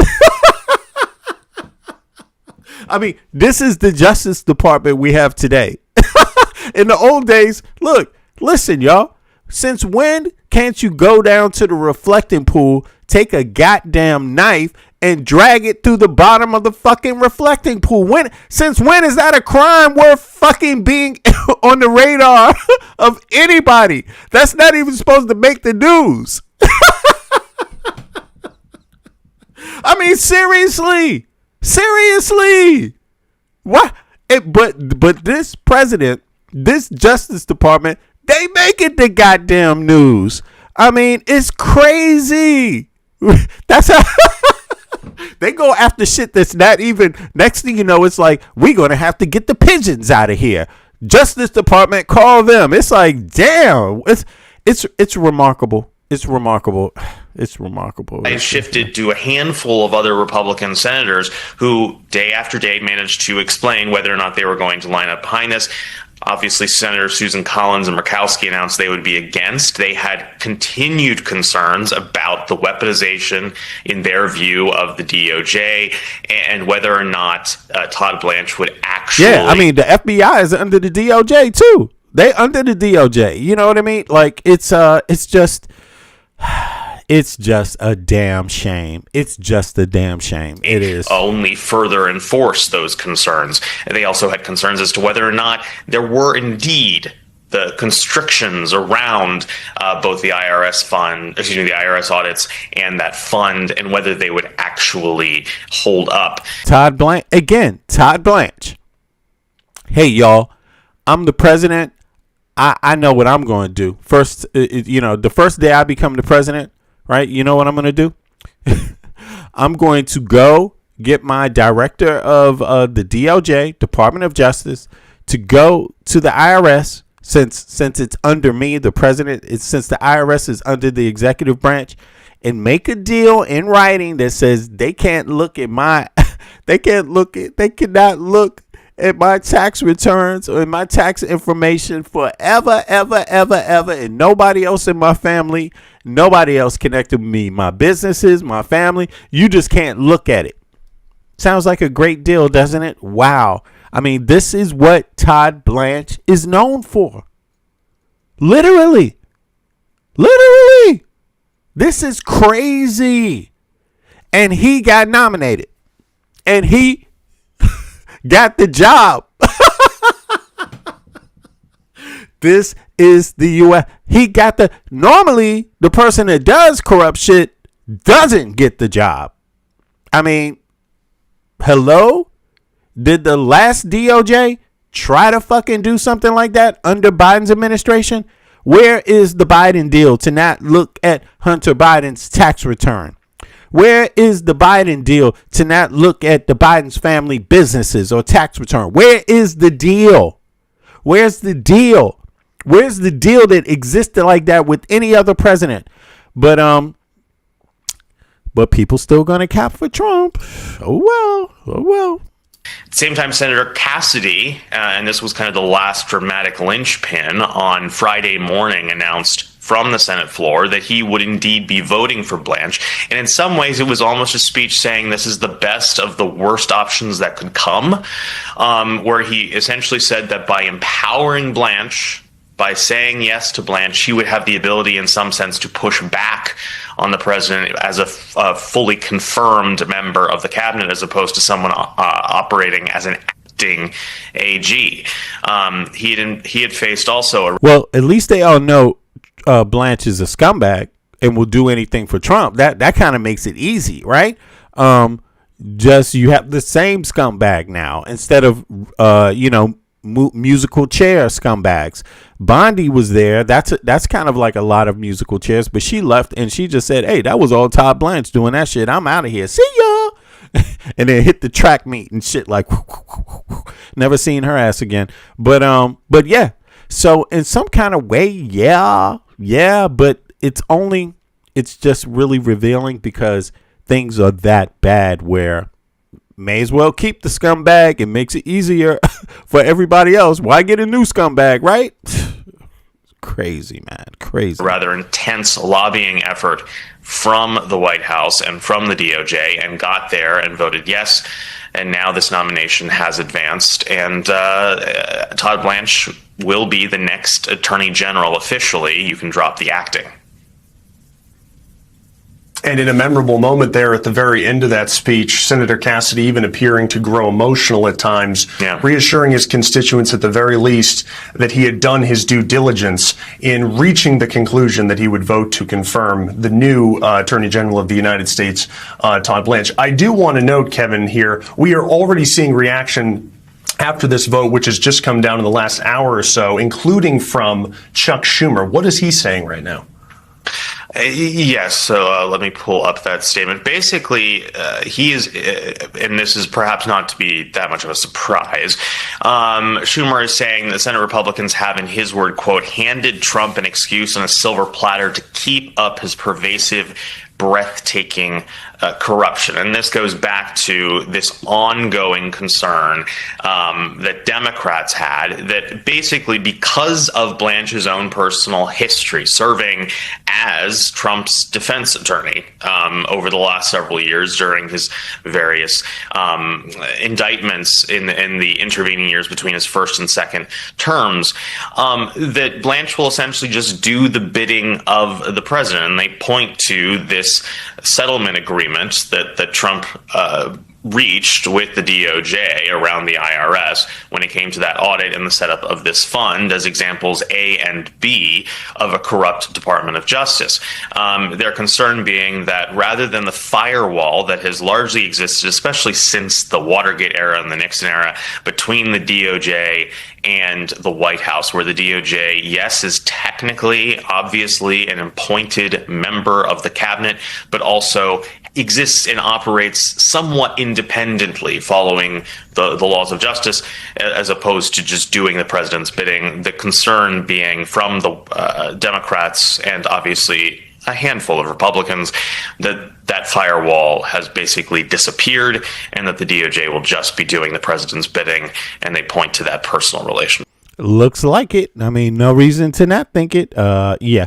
But in any case, more about Trump and his family. And it gets worse though, because Andrew Tate, the guy that knows Trump's sons intimately, apparently, people are saying that he might have a body now. Yo, peep this. So every day that goes by, there becomes just a new dump of Andrew Tate snitching on himself. Now, the guy had his own pimpin' hose degree, the PhD course, all right? You know pimping is illegal, right? You know, especially in the UK, you know pimping is illegal. This guy told on himself at every turn. So you might have seen one or two videos that I've already done over this is Trapmore Ross the past week or two about Andrew Tate basically telling on himself a bunch. Well, in this video, I'm going to go over the latest enormous batch of Andrew Tate snitching on himself clips and moments and just really embarrassing things. And we're now hearing that apparently there might be a murder involved in this situation. Andrew Tate's bottom bitch, all right, that girl Vivian, who allegedly was underage when he trafficked her all the way over to Romania from some random country in Eastern Europe, he's denying that that's what was going down, but it sounds like a lot of the charges and accusations against him are related to, making illegal content and doing things with this minor, and she apparently was a young'un, all right? But what's even more crazy is that there's now a clip going around of her basically saying that she's seen a woman be choked to death by accident. And according to the allegations, Andrew Tate was doing the choking quite a lot of the time. It's crazy. So I'm going to show you a whole bunch of things that have been going around. But firstly, I want to start with another Epstein connection, okay? Because it's so ironic that everybody said that Epstein files, Epstein's disgusting. If Epstein wasn't dead, we'd finally be taking him to justice. Well, funnily enough, now that Andrew Tate's in trouble, he's pointing the finger going, oh, well, they didn't do anything to Epstein, so surely trafficking's legal, right? Like, trafficking's just cool. Anyone can do it. If Epstein did it, no. But apparently, rumor has it is that there are actually Epstein connections within Andrew Tate's circles. So he might just be a few degrees of separation from Epstein. This one's going around. This is apparently from the War Room. It says, here's Ghislaine Maxwell and Jeffrey Epstein's employee, Jacob Wohl, having a chat with Andrew Tate in the War Room about Ukrainian girls. Okay? That is insane. Look at this. This is an apparent chat. Tate's showing off some girls. He's saying stole them from Odessa, which is in Ukraine, right? It's a war-torn area of Ukraine. That sounds like trafficking to me. It sounds like you're admitting to trafficking. Stole these girls. Okay, stealing girls. And Jacob Wall says, fortunately, there's enough women here for me to have more sex than Genghis Khan. And then people are posting in reaction clips of Tate, like, smoking his cigar. And this is crazy. So they're saying that this guy was an employee of Jeffrey Epstein and Ghislaine Maxwell. And he clearly knows his trafficking. The average Eastern European beauty is 60 to 70% Slavic, 30% mix of Baltic, Balkan, and Scandinavian. By the way, I custom wrote an application that runs on Tinder, automatically swipes on girls, hot versus not, also scanning for trouble words like feminist in the bio. Then DMs them automatically to message me on Instagram. It's just a way of having a constant stream of women DMing me on Insta. So it turns out the War Room, all right, Andrew Tate's War Room, which I guess was like the next level to his Hustlers University, sounds like it was Traffickers University. Sounds like it was a good old hangout for traffickers to share tips. And apparently this is a thing. Okay, people are saying, for those that don't know, the War Room was a grooming trafficking club that the Tate brothers started. They even held in-person trafficking classes with topics like isolation tactics for those paying the $5,000 plus War Room membership. What kind of people teach classes like this? Look at this clip, and there's a bunch of these. Bear in mind, this guy he claimed to be a pimp. He had a pimp in hose degree, and pimping is illegal. So is trafficking. This is insane. Look at this self-snitching. It's insane. All the drama, she's got to have all the dreams. We'll talk about soul walking. Everything has to come from you. All of it. She should have no outside influences on any level. Can you talk a bit about that? About how the restrictions and the boundaries you put on a woman in terms of who she can talk to, where she can go, these kind of things? Yeah, absolutely. Yeah, can you talk a little bit about that, about how, like, you know, you do your trafficking and, like, how you take away people's free will and prevent them from, you know, exercising their own free will and doing their own thing and basically, you know, imprisoning them. Can you talk a little bit more about that, like your crimes? Like, talk a little bit about how specifically you do your crimes, could you? Yeah, absolutely. I'm very careful when talking like this. Why are you careful? What is crime? This is insane. And listen, you know, people have been saying that he might have had some connections to Epstein, and of course it sounds far-fetched, right? But how do you know? Because he's got connections to Trump. So if Trump and his family had connections to Epstein, that's not a huge leap in reality. I mean, don't get me wrong, I don't know myself, but this dude right now is wanted for trafficking, and it appears that he keeps looking for Trump's help. And yeah, it seems like it doesn't sound like Trump is willing to throw him to the wolves. Not yet. So yeah, it's going to be interesting. So you have to be very careful with this, and I'm very careful when I talk about this because I don't want anyone to be autistic about it, right?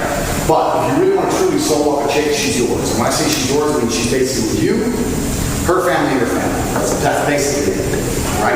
If she has like a really Do you think Justin Waller's fidgeting because he knows he's cooked? strong social circle and she really insists on seeing them, they're going to have a big influence over her. And it is in your best interest to get her away from that social circle. It's in the best interest to get her away from her social circle because they'll have influence over her. What? Because they don't want her to be the victim of a crime that you're committing on her. Oh, okay. So we're trying to soul her, right? We don't want her out, whoever, saying whoever. And then women can't shut the fuck up either. They'll talk your business. This is insane. This is just insane. Why are men proud to go out in front of other people and talk about this, it just be like, yeah, man, just keep away from her family. You don't want her around her family. You know what I'm saying? And like, what is this dude sitting there? What's going on in their brain? They think this is normal? Like, what is going on? This is just, I don't understand it. Aren't you in your brain, like, it doesn't matter if you're invited there. Maybe you don't know what's going on, right, when you're invited. But the moment you sit down and you see people talking about this kind of stuff, and look, and you're on the panel, and you're on the panel, that means you're okay with this shit. When you're on the panel, that means you're okay with this shit. Now, if you're in the audience, yeah, if you stay, you're okay with this shit too. I mean, the moment you start hearing this and it doesn't sound right and you don't get the fuck up and leave the room, like, sorry, I got to get out of here. The moment you don't do that, you're basically down with this shit that he's saying. Like, listen to this. These guys are crazy. They're just on camera and they're proud of this shit. Like, god damn, this is insane. You would almost never really, I may not be able to believe it until you hear it, but you don't necessarily believe it. But when you see it, no, this is real. These motherfuckers are just out there with it. Like, no problem. Look, this dude to the left is smiling. Look, he's fucking smiling. Like this is fun. I'm going to keep her away from her family. This is how you treat women. Like, wow. Like, seriously, these guys, man. And they hanging out with who? Who do they hang out with? Trump's sons. Wow, what a coincidence. Why would they do that? Trump's sons they're just like way above this kind of shit, right? They would never do that. They treat women so well. This is insane. Exercising their own free will and doing their own thing and basically, imprisoning them. Can you talk a little bit more about that, like your crimes? Like, talk a little bit about how specifically you do your crimes, could you? Yeah, absolutely. I'm very careful when talking like this. Why are you careful? What? Because it's crime. So, you have to be very careful with this, and I'm very careful when I talk about this, because I don't want anyone to be autistic about it, right? But if you really want to truly solo up a chick, she's yours. And when I say she's yours, I mean she's basically with you, her family, your family. That's basically it, right? If she has like a really Do you think Justin Waller's fidgeting because he knows he's cooked? strong social circle and she really insists on seeing them, they're going to have a big influence over her. And it is in your best interest to get her away from that social circle. It's in the best interest to get her away from her social circle because they'll have influence over her. What? Because they don't want her to be the victim of a crime that you're committing on her. Oh, okay. So, John Solo, right? We don't want her out, whoever, saying whoever. And then women can't shut the fuck up either. They'll talk your business. They'll give their side of the story only. You're a bad guy now. My husband wouldn't do that, even though the bitch is lying, just trying to flex. It gets in their head, right? So you have to try and isolate them from those things. And things we've talked about thus far, like selling the dream, adding excitement, her never catching. Yo, this is supposed to be a crime. They are discussing criminal activity. What they're discussing is how to sex traffic. It's supposed to be a crime. And they're out there talking about this is freedom of speech. He's literally telling you how he sex traffics. Yeah, man, get her away from her family. They won't believe your story. They'll take her side. Like, seriously, this is bizarre. I mean, but this is what we got. I can imagine Marco Rubio. So listen, we talked about Todd Blanche and how he covers up for sex crimes, right? And covers up for co-conspirators of sex crimes, right? Even when it involves minors. But what you think Marco Rubio is going to do? Do you think Marco Rubio is going to be any different? Let me know. Put a 1 in the chat if you think Marco Rubio is going to be any different. If Marco Rubio is going to be different from Todd Blanche. Is Marco Rubio going to boom, say, hell no, we got to let these boys go to Britain and be prosecuted. We don't stand for that shit in the United States of America. Do you think he's going to do that? Somebody already put 2. I didn't even ask about a 2. Yeah, put a 2 if you think Marco Rubio is going to cover up is going to help these MFers? Put a 2 in the chat if you think that's a better question, right? Because nobody going to put a 1. Put a 2 in the chat if you think Marco Rubio is going to help the Tate brothers. I'll put a 2. Boom. I definitely think he's going to help the Tate brothers.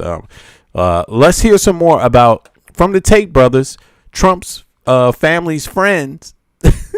Little Trump and the rest of them, whatever their names are, their friends. Let's take a listen to how their friends do their sex trafficking for them. Let's see here. All these things tie into isolating her and taking her away from the outside influences. Every outside influence is trending. All of them. So when it comes to certain, there's certain hard rules, right? We don't let your chick marry her dudes. That's a hard one. That's an obvious one. If she's going to insist on marrying her dudes, she's not going to chick. She's everyone's chick. Oh, lonely therapy. Yeah, lonely therapy. You smart. You definitely smart. I would do the same goddamn thing too. Excuse me, sir. Where's the toilet? And be out of this fucking thing. Like, shit, you ain't gonna have me. I ain't gonna listen. This is just too weird. And it's a crime, of course. And you know it's sex trafficking, and that's the criminal part of it. You know a fucking crime is going on here, and you know that they're talking about little minors, right? Little kids, but there's something else that is like, you know, you have to be cowardly about how you get the fuck out of here. That's okay. That's okay. It's okay to say, "Where's your bathroom?"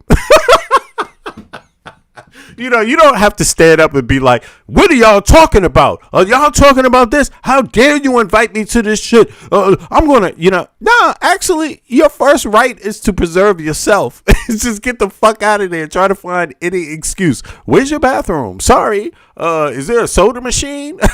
It's just worry about yourself at that point. Get the fuck out of there because you will regret this for the rest of your life. Like, look at this shit. This is crazy. Right? That's the first one. She goes back down to Tristan's frame of the hoe. Yeah, so from main chick, side chick, all the way back down to the bottom of the hoe. Are you? Is he fucking look at him. He just described it from here to there to here. What is he describing right there? That's a hard one. That's an obvious one. If she's going to insist on having her do, she's not going to chick. She's everyone's chick, right? All right, hold on. I got to do something. I got to move the text so you could see exactly what they're saying. Sorry about that. All right, here we go. Let's bring it back. Wait a second. I got to help everybody out real quick. Sorry about that. I didn't realize that they had text and nobody could really see it. All right, so I think this should be better, right? Let's see here. Hopefully this is better. All right. Every outside influence is trending. All of them. So when it comes to certain, there's certain hard rules, right? We don't let your chick marry her dudes. That's a hard one. That's an obvious one. If she's going to insist on marrying her dudes, she's not going to chick. She's everyone's chick, right? That's the first one. She goes back down to Tristan's frame of the hoe. Yeah, so from main chick, side chick, all the way back down to the bottom of the hoe. And there are hoes. There's some chicks I know that are just hoes. I got some chicks who are fucking 15 out of 10. They're beautiful. What? If she's going to insist on having her dude, she's not going to chick. She's everyone's chick, right? That's the first one. She goes back down to Tristan's frame of the hoe. Yeah, so from main chick, side chick, all the way back down to the bottom of the hoe. Okay, so he's saying the main lady, the bottom one. Okay, so it's like a pyramid or a structure or something, right? Okay. And there are hoes. There's some chicks I know that are just hoes. I got some chicks who are fucking 15 out of 10. They're beautiful. I bang them every time I see them. But I know they do shit with these hoes. I don't fall off them. I get for hoes. Hoes are hoes, right? So you have to keep that frame. Hoes are hoes. You sound like a pimp. You sound like an illegal pimp doing illegal business of pimping. But in terms of like isolating them from the friendship, it's not actually that difficult to do. Because women, people always talk about women being mystery. I will hard disagree with that. I think women will tell you anything you fucking want. You start coaxing out, they can't shut the fuck up. You can't shut the fuck up. You can sit there. Next time your friends come over. Okay, so that's great. That's really good. We'll put that in the evidence locker for you admitting to your crimes. Brilliant. Okay, so next up, all right, not that I'm particularly fond of Sneeko, but Sneeko, you know what I'm saying, this broken clock is definitely being right a couple times each day. And Sneeko basically is reacting to more examples of Tate snitching on himself. And, you know, shout out to Sneeko for bringing this to our attention, even though he was gobbling these guys up. All right. back in the day when it suited him. Now it doesn't suit him. He's hating on them. But, you know, a lot of us thought Andrew Tate was a creep from the start. Wow. It says Sneeko reacts to Andrew Tate bragging on the Nelk podcast about manipulating lonely men into falling in love, taking out loans, and even selling their homes for his camgirl business. Now, what you're going to hear is Tate talking about committing fraud. This is actually fraud. Andrew Tate, so what I did is I unplugged their keyboards and plugged a new one in for me behind the screen. So the chicks would sit there and hit a keyboard that wasn't even plugged in. Me and my brother, eventually, some staff I trained, did all the talking. We were taking their money, all of it. Let's just hear what they have to say, because we can see this in its full explanation. So what I did is I unplugged their keyboards and plugged a new one in from me behind the screen. Ooh. So the chicks would sit there and hit a keyboard that wasn't plugged in. And me and my brother, and eventually some staff I trained, would do all the talking. Oh. The girls were just famoosers, just laughing and doing this, their titties out. And they were talking to fucking ice cold hustlers. Ice cold. This is what the Matrix fears. Yeah. Jerk off. Yes. You're coming now. I'm a hot girl. I'm not going to lie to you. I was wondering whether or not I should even say this, but I'm just going to say it. I'm going to say it very carefully. I don't have any problem with anybody's sexual preference. If you're gay, if you're straight, if you're anything else, if you're any other gender, I really don't have a problem with it. You do you. All right? I don't have a problem with it. But at the end of the day, Tate is the icon of masculinity. He's so straight. He hates anything gay. He's always talking about this is gay, that's gay. There's nothing wrong with being gay, but sexting men is kind of gay. Like Andrew Tate over here sexting men. The Matrix fears traditional masculinity. Come now. I'm so horny right now. Ha ha. We were taking their money. Yo, but they doing this stuff, man. A lot of this I'm just going to say it. This is what it is. A lot of this hyper masculinity is gay. Like straight up. Why else I'm sorry to say that. I'm not saying that all gay people are a result of hyper masculinity, not gay men or males or whatever you're talking about. But I'm just saying a lot of this shit is, what do you think? The WWF, man? What do you think is going on there? You think there wasn't some weirdo stuff going on there like that? Like guys pretending to be tough, but actually attracted to men behind the scenes? Like, yep. Going on there too. Look at Puff Daddy. Look at that. He sold a lot of hyper masculinity, didn't he? Yeah.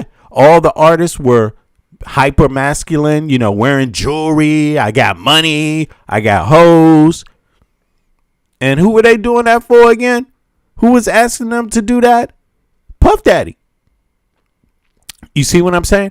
So a lot of it is masked. And think about this. I mean, I know there's people shouldn't really have to think about this, but you might need to think about this, especially if you are, 18 and above and you think things are going to be easy in life and you make silly, you make decisions based on who looks like they have money, who has a fancy car, who has a shiny gold ring or a nice chain, who has the best clothes. You might want to think that some of these men, they use these women to attract other men. Yes. Wasn't that what Puffy was doing? Yes. And sadly enough, it might be more normal than you think. You know what I'm saying? It might be, this kind of, yeah. But in any case, so it turns out he's saying that he was also there, he had other men on the keyboard pretending to be ladies, while men were calling in, doing the nasty over the phone or whatever, something like that. Like, he had men getting the other men off over the phone, something like that, right here. That's being gay, but sexting men. I mean, imagine if you one of the poor fellows that called this guy's thing, his business or whatever, and you. This shit is crazy. Yo, Little, what's up, man? Salute, bro. Yeah, this is just outrageous. It's outrageous, but people need to know this is what's going on. This shit is going on, man. It's kind of gay. Like Andrew Tate over here sexting men. The Matrix fears traditional masculinity. Come now. I'm so horny right now. Ha ha. We were taking their money, all of it. helping guys nut is kind of gay. Nothing wrong with that, Tate. There's actually nothing. I don't judge you. That's okay, and I'm sure you're gonna do great in the federal detention center. But like, bro, you helping dudes get a nut. They come and say, well, what kind of, bro, all of it. We fucking, Yeah, dude, that's so base. Women and Everyone at the Nut Boys, yeah, sick, bro. Yo, you made guys hard. Dude, that's like super full send, dude. They come and say, well, yeah. all of it. We were fucking milking them dry. Women and We were milking them. We were milking their cocks all day long in the PhD. Clue how to. Look, I don't rate Sneeko, right? But he on point with this one. I might need to move myself so you can see him. This is wild. That last one sent me full. Just that, right? But it's like, yo, like, I mean, and imagine, did the Trump brothers, did the Trump kids, did they call this guy's business? I mean, are they victims of Andrew Tate? Or not victims?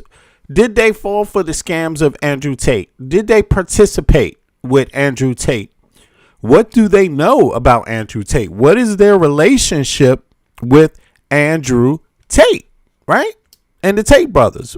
Take a stone cold hustler, you put him in a women's avatar. Wait, Tate, what are you trying to say? You say you dress him up like a woman. I could dress up like a woman. I could make a guy. wait, Tate, wait. You said what? You said I just make myself into a, you know what I'm saying? I doll myself up. I make myself look like a sexy woman. I make these guys nut. I'm milking them dry, dressed like a woman. Like, wait. You're pretending to be a woman milking guys dry. All right, nothing wrong. I honestly don't think there's anything wrong with that at all. All right. That is very interesting and very telling. Like, what is going on? Like, how much more is this that people are going to find out about this guy? I mean, who knew this stuff? Who knew this? Who knew it? And what about the people? I know nobody's going to admit to liking Andrew Tate now that he's busted. A lot of the people ain't going to do that. But put a 1 in the chat if you ever were a fan of Andrew Tate. I didn't even know these people existed. Like, seriously. But yeah, put a 1 in the chat. Let me know if you. Matter of fact, let me drop the panel link. If you were a friend of Andrew Tate, hop up on the panel. No, if you knew about Andrew Tate, hop up on the panel and tell me about it. Goddamn. This is terrible. Nutting. Ice cold flirting. Women can't even make guys come as well as Tate can. Things, loans, all of it to me. Give me it all. Making them do loans. Oh, you doing fraud. Oh, you doing illegal fraud. You doing illegal fraud. Forget about you milking guys dry. That shit's that's crazy. All right. You doing fraud. You convincing the guys to send money and take out loans. According to him, that's what he was doing, and they're gonna use that in court. Talk about rappers snitching on themselves. God damn, like this ain't even difficult. This is way easier than trying to use a rapper's rap and shit. Yeah, exactly. Because if you could use a rapper's lyrics in court, they definitely going to use this against him. And sell their houses and milking them for millions. It's so funny, right? Because how many times have we heard this clown talk about masculinity? We need to stop guys from being simps. Except when I'm dressed up as a woman with the blonde wig on and I'm pretending it's me and I'm milking them dry. Like, this guy is just a fraud through and through from start to finish. Kid so doesn't care, didn't apologize. Apologize for the song, but saying he made guys lose their houses, bro. White guys using white women in Europe, in Romania. He did. I don't think he said white, to be fair. Their mortgage, and he doesn't even care. Bragging about it. This is what the Matrix is. I feel bad because we have Happy Dad, bro. Like, you can't feel bad at the people you're turning into alcoholics because I do it right now. Before he got locked up too, Andrew Tate said that I tried to have sex with him. This guy. He knows, and he's admitting publicly he's the best at manipulating dudes to make them horny. What? Now, before he got locked up too, Andrew Tate said that I tried to have sex with him. This guy. Oh, shit. He knows, and he's admitting publicly he's the best at manipulating dudes to make them horny. And you believe, I don't think anybody still believes this, but that was the lie. That was what, and then people are going to get on their high horse about Me Too, about political persecution, about false allegations. Tate's a victim of the Me Too movement. He tried to Me Too me. He did what he's crying about right now. The reason why he's locked up, he tried to do to me. He was making guys fall. Oh, shit. So this dude is saying that Andrew Tate tried to get him and traffic him? Like, serious? Wow. That was the lie. That was what, and then people are going to get on their high horse about Me Too, about political persecution, about false allegations. Tate's a victim of the Me Too movement. He tried to Me Too me. He did what he's crying about right now. The reason why he's locked up, he tried to do to me. He was making guys fall in love with him. Sending crazy money, and they were I can't lie, Sneeko winning me over with this one. convinced they were going to meet the chick. This is almost where I kind of felt bad, because they were like, "Can we meet? I've sent you $200,000. Can we meet? Can we meet? Can we meet?" And this is the perfect example of ego will be your downfall. If you have charges pending, if you have an active case, why would you go on this podcast at the height of your cancellation and say this? Where is the benefit? How does this? So he was getting other girls to dress up, right? And use their camera online. And he was, while they were doing that, he was talking to them. He was pretending to be them. And and he's explaining this shit. And apparently he was having conversations with men. Men were falling in love.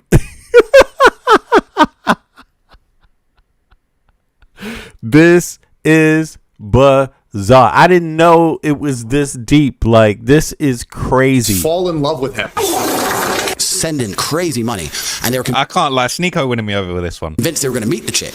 This is almost where I kind of felt bad, because they were like, "Can we meet? I've sent you $200,000. Can we meet? Can we meet? Can we meet?" And this is the perfect example of ego will be your downfall. If you have charges pending. Yes, man. Taking advantage. Exactly. Lonely therapy.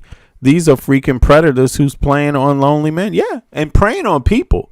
Preying on people. But damn, I mean, preying on lonely men. And this should be a lesson. Like, why don't you listen to the fucking police when the police tell you don't do this shit online? Like, that's what this stuff is about. That's what's there online. That's what's there. There's people that want to take advantage of you. And it doesn't matter what it could be men or women, but there's a lot of that online. When you're dealing with these online personalities, you never know who somebody is. If you can't see somebody, you don't know if they're real. Like, that's the approach you got to take. And I know a lot of people trip on me because I say people that hide their profiles on YouTube, I don't even consider them. I don't talk, to be honest with you. If I can't confirm somehow that you're a real the person you really say you are, if I can't kind of confirm it, I don't talk to you that way. You see what I mean? Like, there'll be people that come up here and they just had a profile 2 days ago. I talk to them like yeah, you're anonymous and unidentified. Why should I believe anything you say? And that's the same thing with people, this kind of stuff, thinking you can find love online, right? If there's nothing there to know, you have to treat it like it can be anyone. It can be somebody trying to scam you. It could be a criminal. That's how you have to treat it. You can't trust. You can't take people. You can't take someone you don't know at their word over the internet. You can't do it. Not like that.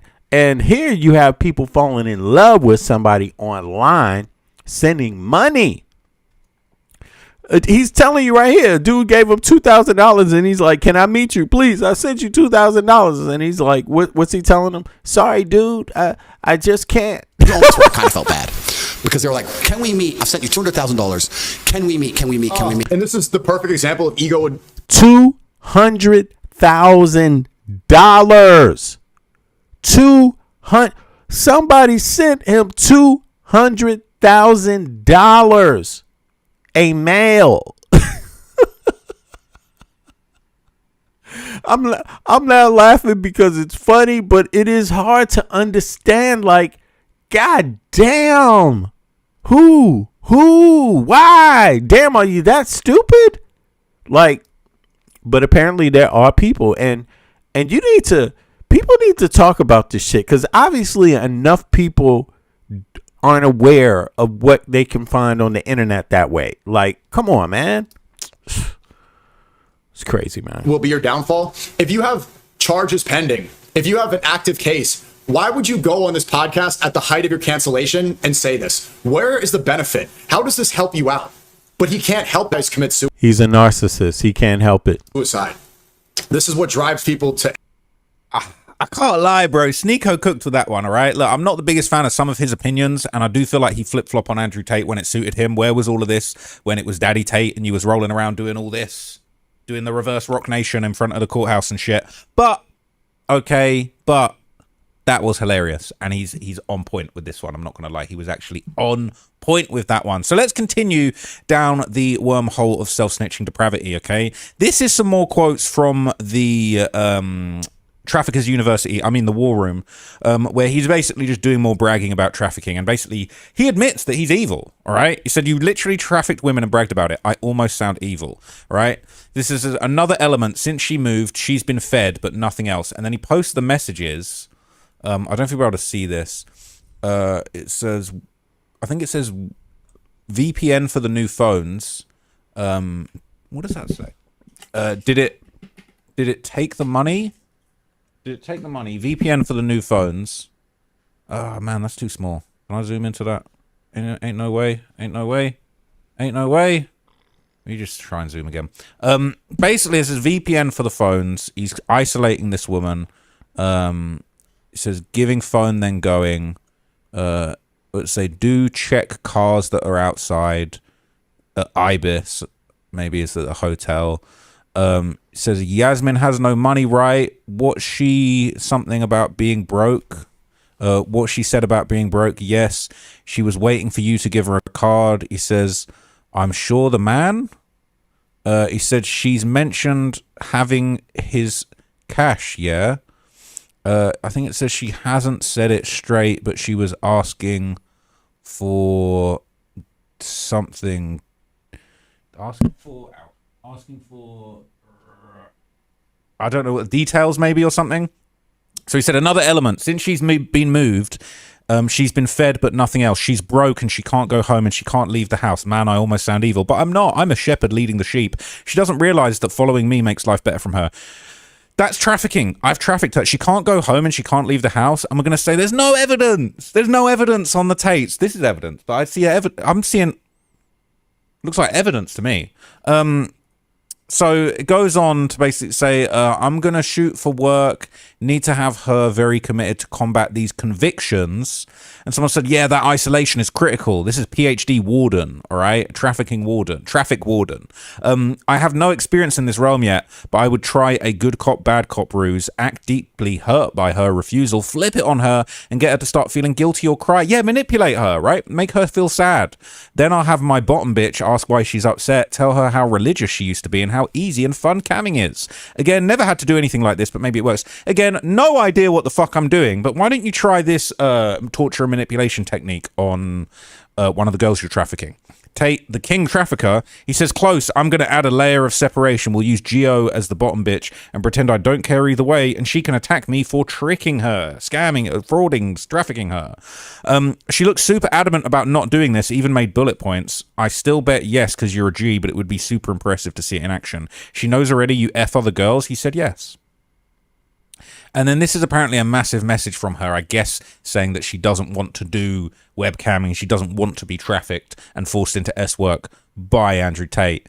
He says, forced or anything but because I wanted and felt myself that it's the right thing to do. At the same time, I have a few things, very few, but rules that I can't break, bruh. Because I'm old-fashioned, I do believe in God. I've never sent a picture of me in lingerie ever. I made a promise to God and myself that I will keep it. I will never do video chat or OF because my body is intimate and only my husband should be able to touch and see. If I give you my love, I'm expecting the same thing back. The man I love should not hit me or beat me up. And this is it. If these 4 things are respected when it comes to me, there's no way we can have a fight. You're with the wrong man, love. That's actually heartbreaking because this is a man that will allegedly do that and cross all your lines. I listen when I have to. I'm quiet when I'm supposed to. I'm definitely dedicated on being a good wife, waking you up in the morning with. All right. So, obviously there's a whole lot. Let me put this in the chat, man, for those of you all that want to watch this whole thing. Obviously, there's a lot more that, he's admitting to doing here. Right. And communicating about. But my whole thing is like this. So then again, why is he connected to the Trump family? What's going on? And it's pretty obvious Because, I mean, first of all, if he's doing trafficking, well, isn't it logical to think that Trump's sons might have been using them that way? Having him make arrangements for them with some of his girls that he's trafficking or others that he's trafficking. That seems to be the obvious, question out there. Is that what was going on? And why wouldn't it be? Because the Trump kids don't seem to be above something like that. They seem to admire it. Because this dude is online talking about it, and somehow they're like, yeah, I like that guy. So the logical thing is to think like, yeah, they likely have been part of it with him somehow, some way, as co-conspirators. Somehow. It would be very interesting. Now you don't know this part. This is the main part. This is the reason why I came to this point, because allegedly somebody died. And so I'm curious, is that person who died a person connected to Trump? You just have to ask the question, or Trump's sons, because if so, that would definitely be the reason why they won't be let outside of the U.S. Like, if he knows something about that, or that was someone that has something to do with Trump, I don't know, but apparently they're going to be talking about it in here. F that bitch. Yes, somehow he's in here doing votes, doing a poll, doing a sweepstake on if he can convince this woman to be trafficked. Literally bragged about it, right? So it's crazy. So in addition to that, there's more evidence of him telling on himself. He apparently outright threatened to R-word somebody. Apparently, in the WhatsApp messages that were found on his phone, he sent to one of his accusers that had accused him of the R-word, said, "I might R-word you again."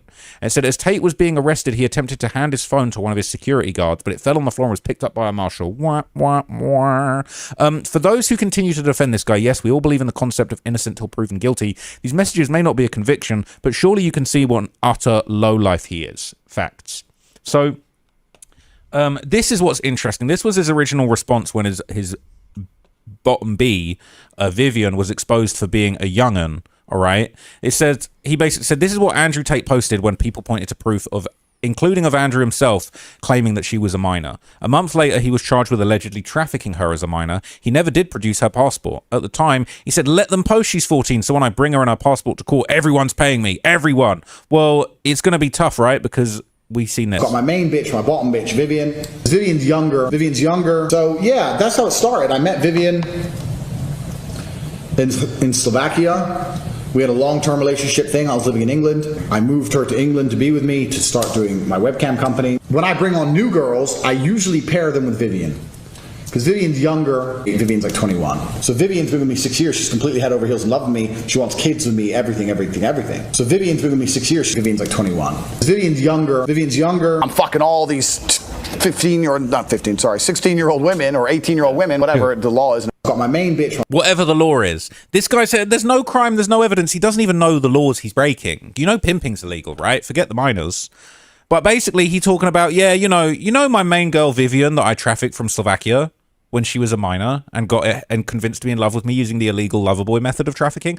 You're a fucking idiot. Okay, this guy is a moron and he's cooked. All right, when are we going to wake up to this? So there's some very damning and explicit evidence from the Romanian case files. I want to be careful what I show. But if the U.S. DA refuses to extradite him, he's free, and he's free to probably try to escape. I'm curious if that's what's going to happen, because obviously Trump won't be, and Todd Blanche won't be the head of the DOJ for long. His days are numbered, right? And Trump's days are numbered. This administration's days are numbered, obviously, right? So when they are out of power, this type of situation where they're allowed to run freely across the U.S., it will be finished. It won't exist anymore. And it's likely to be, if their extradition is held up, right, and they're given a stay by the Trump administration, it's likely to be overturned, and they will probably be extradited, picked up by the feds and extradited to the UK, like immediately, or Romania. But I'm curious. I want to hear some more. Allegedly, in here, they're talking about a girl that was killed. So that's what I want to hear. And tell you on this. I'm going to give you guys a trigger warning. I don't condone any of the things that I'm going to mention in this. I might even just skip this, to be honest. I don't condone any of this. I'm telling you this for journalistic purposes, to give you a full picture in the public interest of what is being discussed in this case that is currently going to be playing out in the public courts. It's in the public interest for you guys to know this, to warn you guys about these trafficking methods. Don't condone them. Don't support them. I condemn Andrew Tate. I think he's a piece of dirt.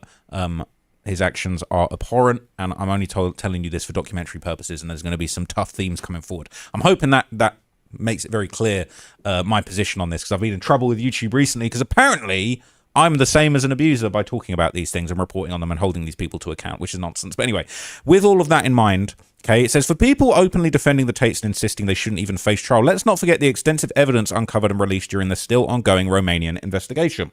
The prosecution recovered conversations between Tate's alleged victims discussing alleged abhorrent acts on a underage person who refers to it as when I was little, as in a little girl. The prosecution alleged she was 3 years under 18. This isn't TikToks or uncomfortable political statements making some corrupt government that want to take him down. These are conversations found on the phone of a young woman in Romania as part of an extensive case file. Tell you what, I'm going to observe these and I'm going to tell you some things, and then what I'm going to do is I'm not going to read it in its exact entirety because I don't want to get in trouble. But basically what this says is the Romanian court made the following observation regarding Andrew Tate and a victim that's 3 years under 18. The judge shows that unlike the other defendants, besides the fact that he was the leader of the criminal group with no act, I haven't seen this is mental. No activity took place without Tate's agreement or knowledge as the leader of the criminal group. In this case, there's a reasonable suspicion the defendant had illegal relations with somebody 3 years under 18. The effects of these essays were still being felt in the victim's psyches. Aspects that result from the conversation of the named blank with another lady. Somebody said, and you take her so young, you fool her and make her your slave. F you. And anyway, think about it, bro. When I was little, I did bad stuff. He did bad. I can't even sit. He did really bad stuff. Man, this is fucked up. I was telling him, stop, bro. Well, that's what I'm saying. I already have so many regrets. I can't anymore. Man, this is so bad. I'm not going to say. Yeah, he can't say what Tate was making this young victim do. They're saying he did something physical that made her lose consciousness. Right, okay. So you can imagine what that is. And then did other things. Yeah, no, that's fucked. That's fucked. So after that, there's another segment. It says the plaintiffs have tacitly admitted that the present case is part of their strategy to avoid prosecution in Romania by harassing the Jane Doe into recanting her testimony. That's horrible. For her to be subjected to that stuff as a young'un and then to be harassed into recanting her testimony is disgraceful. The plaintiffs and their counsel stated that they believe what happens in this case influences the Romanian criminal case. For example, so I'm guessing this is a civil case against her. For example, Tristan Tate has publicly stated on social media he plans to use this case to prove he's innocent to the public, regardless of whether he's convicted in Romania. And then it's got tweets of basically a full 14-minute breakdown of how important his Florida decision is to his case. Also a message to the Romanian authorities what it means to the country. Plaintiff's attorney Danny McBride explained in the interview that his goal is deposing Jane Doe so she drops out of the Romanian. This is disgusting. This is so horrific. I can't believe what I'm reading, and this is insane. So there's another segment here. It says related to the same aged and the same victim of the same age, that Tate is also criminally charged for trying to bribe her in order to change her phone with a new phone provided to him before going to speak to the prosecutors and lying to them. This is a quote of the statement she gave the prosecutors. According to the order, the redacted age victim Andrew Tate is alleged to have done bad stuff to was named blank and is quoted, also I specify that when we did adult stuff, Andrew was often aggressive with me in the sense that he, I'm not going to say it, but like physically harmed to the point where I wasn't unaware of, you know what I'm saying? It's horrible, awful stuff. Okay, I'm going to move on. I'm going to really insult Andrew Tate in this next bit because I think it's really funny to just explain like how horrible he is and why he is so disgusting. And part of it is his despicable shit stain of a father. So Andrew Tate's father, right? This is interesting. This is his hero.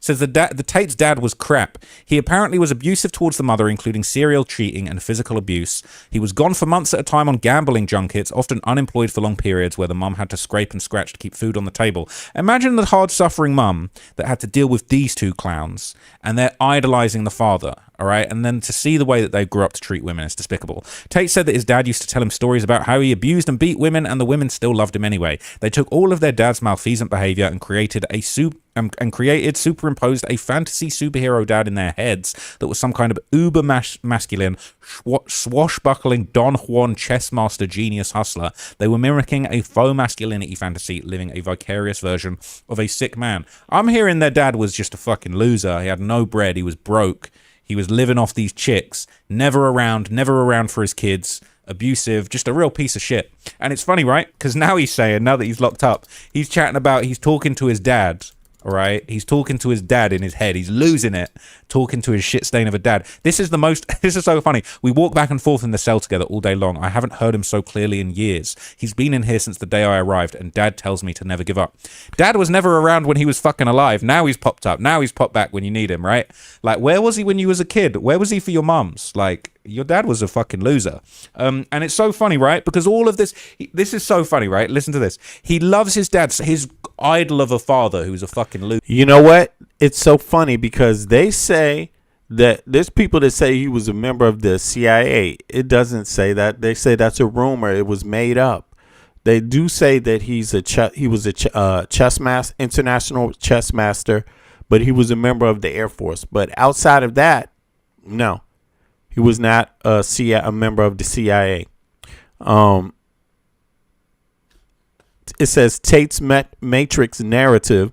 Andrew Tate frequently uses language about the Matrix targeting him when accusing the investigation by law enforcement. He often vaguely implies that intelligence agencies or shadow government actors are behind it. So that's what I wanted to know before. It's Andrew Tate that uses these claims to kind of mystify people, to make them think that either there's nothing his victims think that there's nothing he can do about it, or that, you know, he can describe himself in a way. So he uses that CIA thing often, you know, that these were people that my father did things to, and now they're trying to get back at him, la, la, la. I mean, this is crazy. You know, the dude's crazy. It's more pathetic. It's more pathetic than that. The guy's father was in the military. Outside of that, something happened, you know, and apparently didn't turn out too well, you know, right.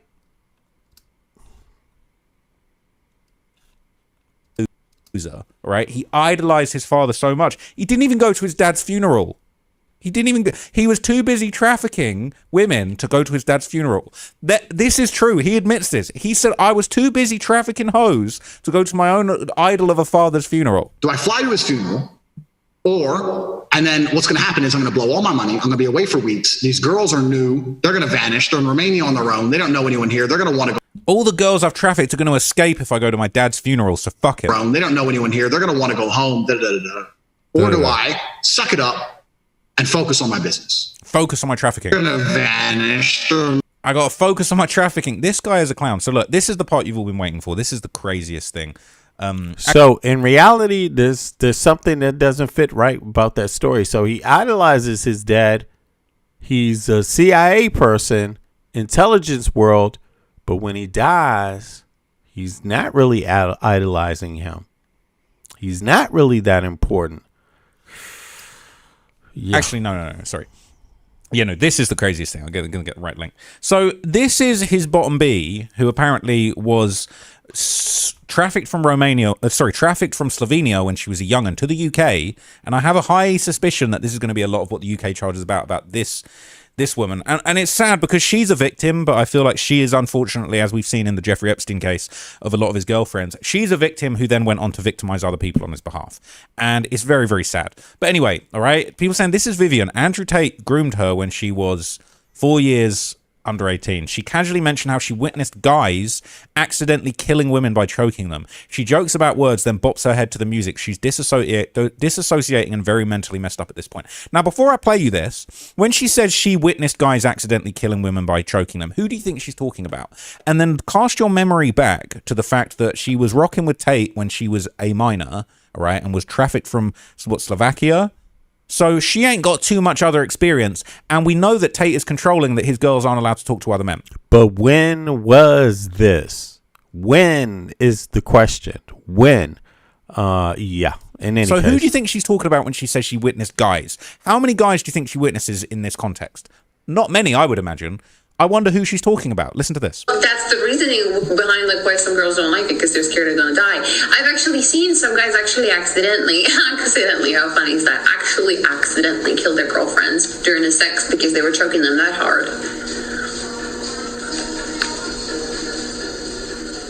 Yo, I mean, this lady just set herself up for murder. You know, accessory to murder. Like, she's talking about she's seen it. Like, that's a serious claim. And I'm curious if she has told, like, obviously they have obviously asked her about it. Yeah. That's going to be interesting to see who exactly is that the Tate, one of the Tate brothers, or is it someone else? The music, she's disassociating and very mentally messed up at this point. Now, before I play you this, when she says she witnessed guys accidentally killing women by choking them, who do you think she's talking about? And then cast your memory back to the fact that she was rocking with Tate when she was a minor, all right, and was trafficked from Slovakia. So she ain't got too much other experience, and we know that Tate is controlling that his girls aren't allowed to talk to other men. So who do you think she's talking about when she says she witnessed guys? How many guys do you think she witnesses in this context? Not many, I would imagine. I wonder who she's talking about. Listen to this. That's the reasoning behind like why some girls don't like it, because they're scared they're gonna die. I've actually seen some guys actually accidentally, how funny is that? Actually accidentally kill their girlfriends during the sex because they were choking them that hard.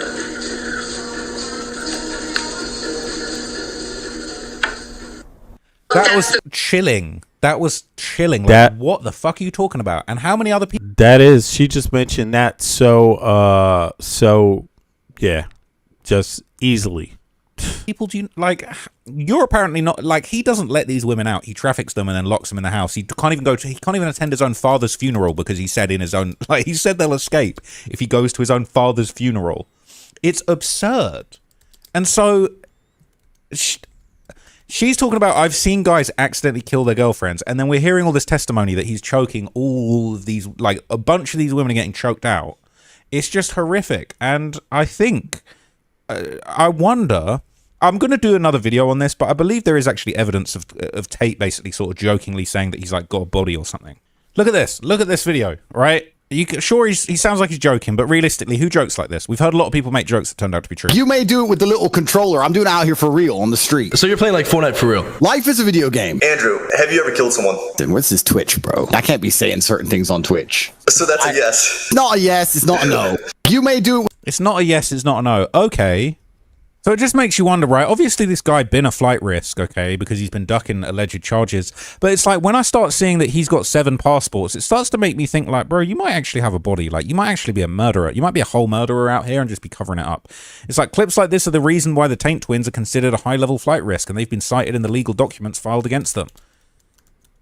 This is crazy. I have 7 passports. I have 15 driver's licenses. So let's say I'm driving my car and the police stop me. I'll just pull out a license from some random country. I'm in Romania. I'm driving a Slovakian plated car. I've got an American driver's license. I've got an Estonian passport, and I'm speaking English. Like, you think they're going to take my license, or they're just going to look at me and go, just slow down, bro, bye. If the paperwork's not worth it for them. I like the idea of freedom, and freedom is basically achieved by having enough documents so that no one country can stop you from moving. He's honestly, like, I don't know for sure. He's got murderer energy. And look, I don't know this 100%. I'm going to dig into this a little bit more. But I just swear I remember in his heyday, he has some clip where he's talking about being tapped in with the Romanian mafia and gangsters in Romania and all these casino business he's got going on. Like, I swear there's an old clip where he's talking about, you know, like, as a man, sometimes you got to go to war. Sometimes you got to have someone killed or something like that. Like, I don't know. I just wonder. I'm not saying outright that he definitely has murdered anyone. I definitely don't want to say that. I don't want to get in trouble. But just in my opinion, he looks like somebody that could be capable of catching a body, and I think it's just chilling to now look back at all of this stuff that he has said and done, and I just think it's really scary. He should not be idolized. He definitely shouldn't be supported, and he's going to get cooked. He's going to get sent back to the UK. He's going to get extradited to the UK, and he's going to get absolutely cooked. And I'll let you guys know how that all goes down, because I will. Damn. You know, and there's actually some more way chilling things that I can see why this guy didn't say everything. Alleged that Tate did this her until she nearly passed out, was beat, leaving her with a diagnosed concussion, while telling her he would you know, finish her if she ever crossed him. But there's some other worse claims. Let me see here. Kylie Clifford triple murder case in the UK. A man named Kylie Clifford finished his ex-girl, Louisa Hunt, along with her sister mother, using a crossbow. During the trial, it was revealed that Clifford was an avid fan of Andrew Tate and watched Tate videos immediately before committing the attack. His ex-girl surviving family friend testified about his obsession with the Tate brothers, including an instance where Clifford showed them a violent video of animals and people being harmed.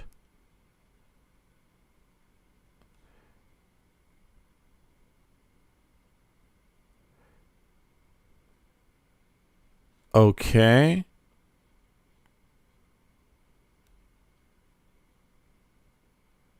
Yeah, and then there's this claim about her saying that that the ex-girlfriend saying, you just heard it, you know. But in any case, this is like all horrible stuff, and it just makes you wonder, like, this is what I really wonder about. Sasha Riley made very similar claims about Trump. Here, this guy alleged allegations of severe harm, non-fatal, by Tate's ex-girlfriends. But they talk about another guy that was watching Tate films, and they say obsession. Surviving family friends testified about this man's obsession with Tate, including an instance where Clifford showed them a violent video of animals and people being harmed. And this is what Sasha Riley talked about regarding Epstein and Trump, like people being harmed, videos being made, animals being harmed, videos being made. Like, I'm not bullshitting you.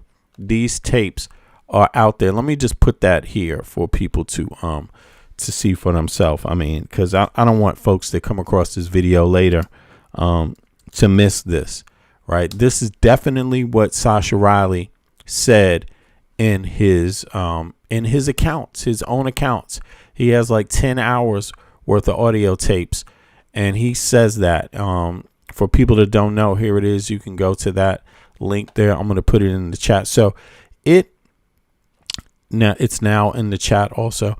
So it kind of, some of these stories like kind of seem like, yeah, there could be a lot more to this, because again, there was a lot more to Trump, what's being said about Trump. I mean, Sasha Riley claimed that Trump liked to harm animals and people, like to the point where they're finished.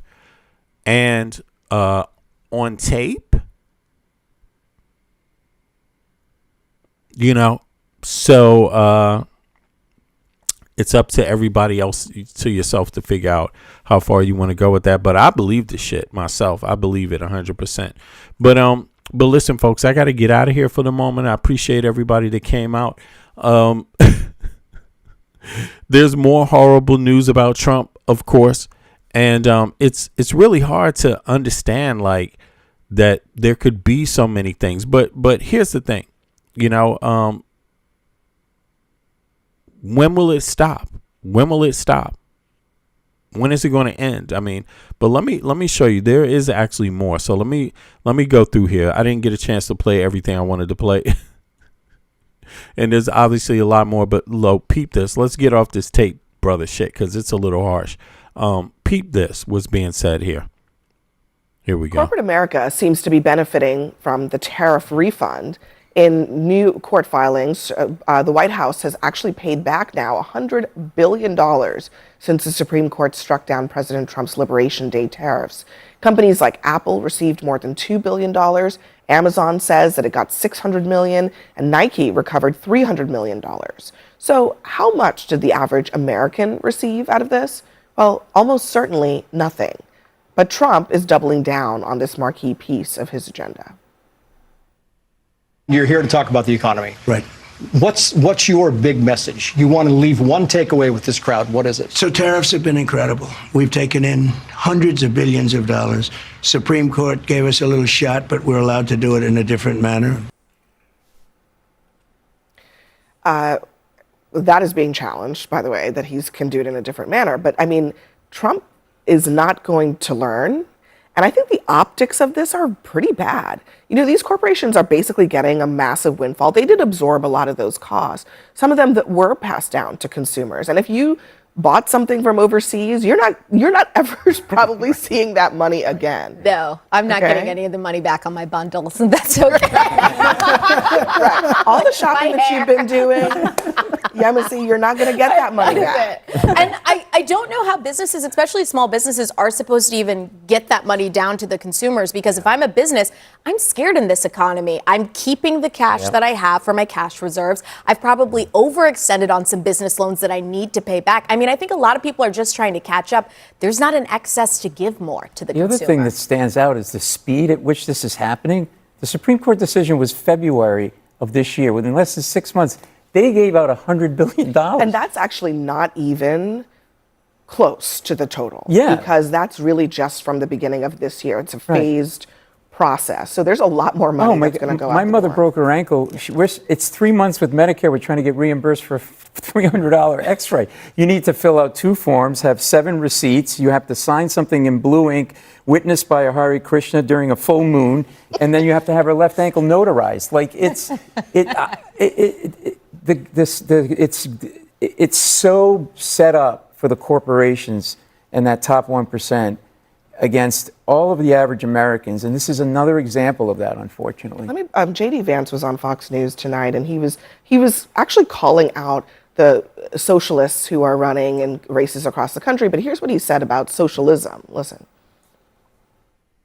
This is exactly what El Sayed and these limousine socialists are actually selling to the American people. They're not promising you industry. They're not promising you good jobs. They're not promising self-sufficiency and a good industrial economy. What they're promising is redistribution. Again, we've seen this in Europe and in the United States. The idea that you can build real prosperity by just redistributing. And, just look at how willing he is to lie.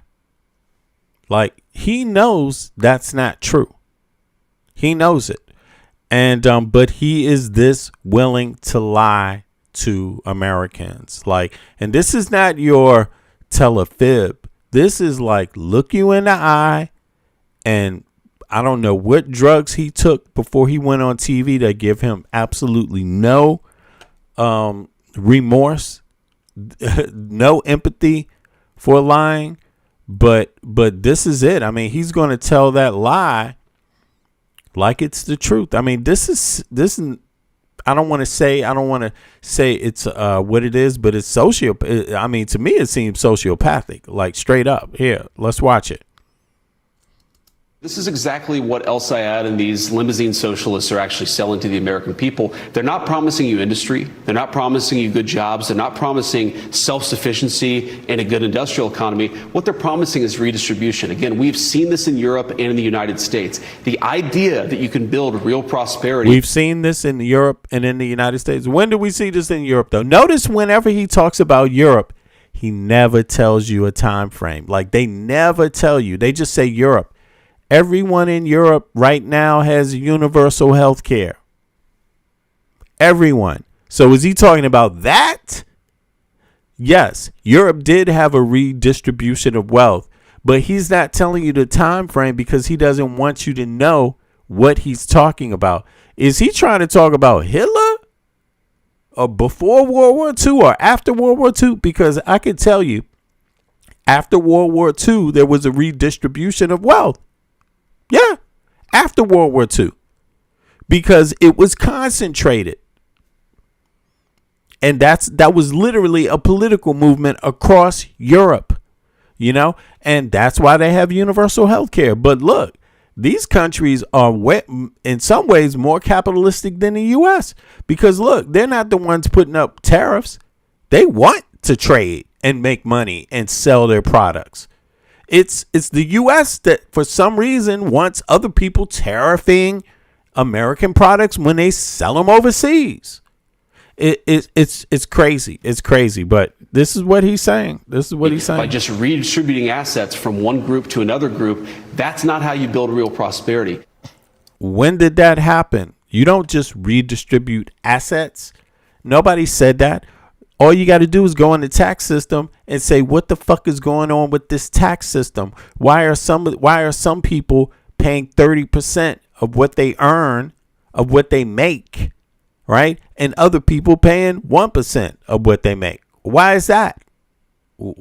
I mean, what is it about? And do the people that pay 30% of what they make, should they have the right to say what that tax money is used for? That's the conversation.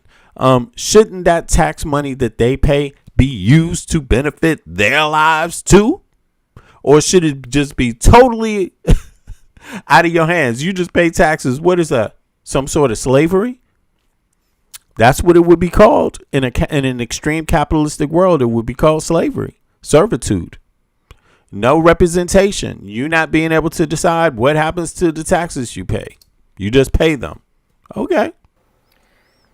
I mean, it seems like it's redistribution for me, but not for thee, because they literally said they were going to use the tariff money. You hear that? Build real prosperity. I mean, it seems like it's redistribution for me, but not for thee.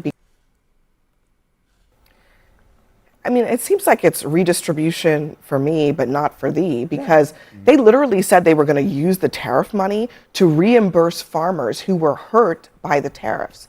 They also put tariffs on the economy, and guess what? We lost manufacturing jobs in that time.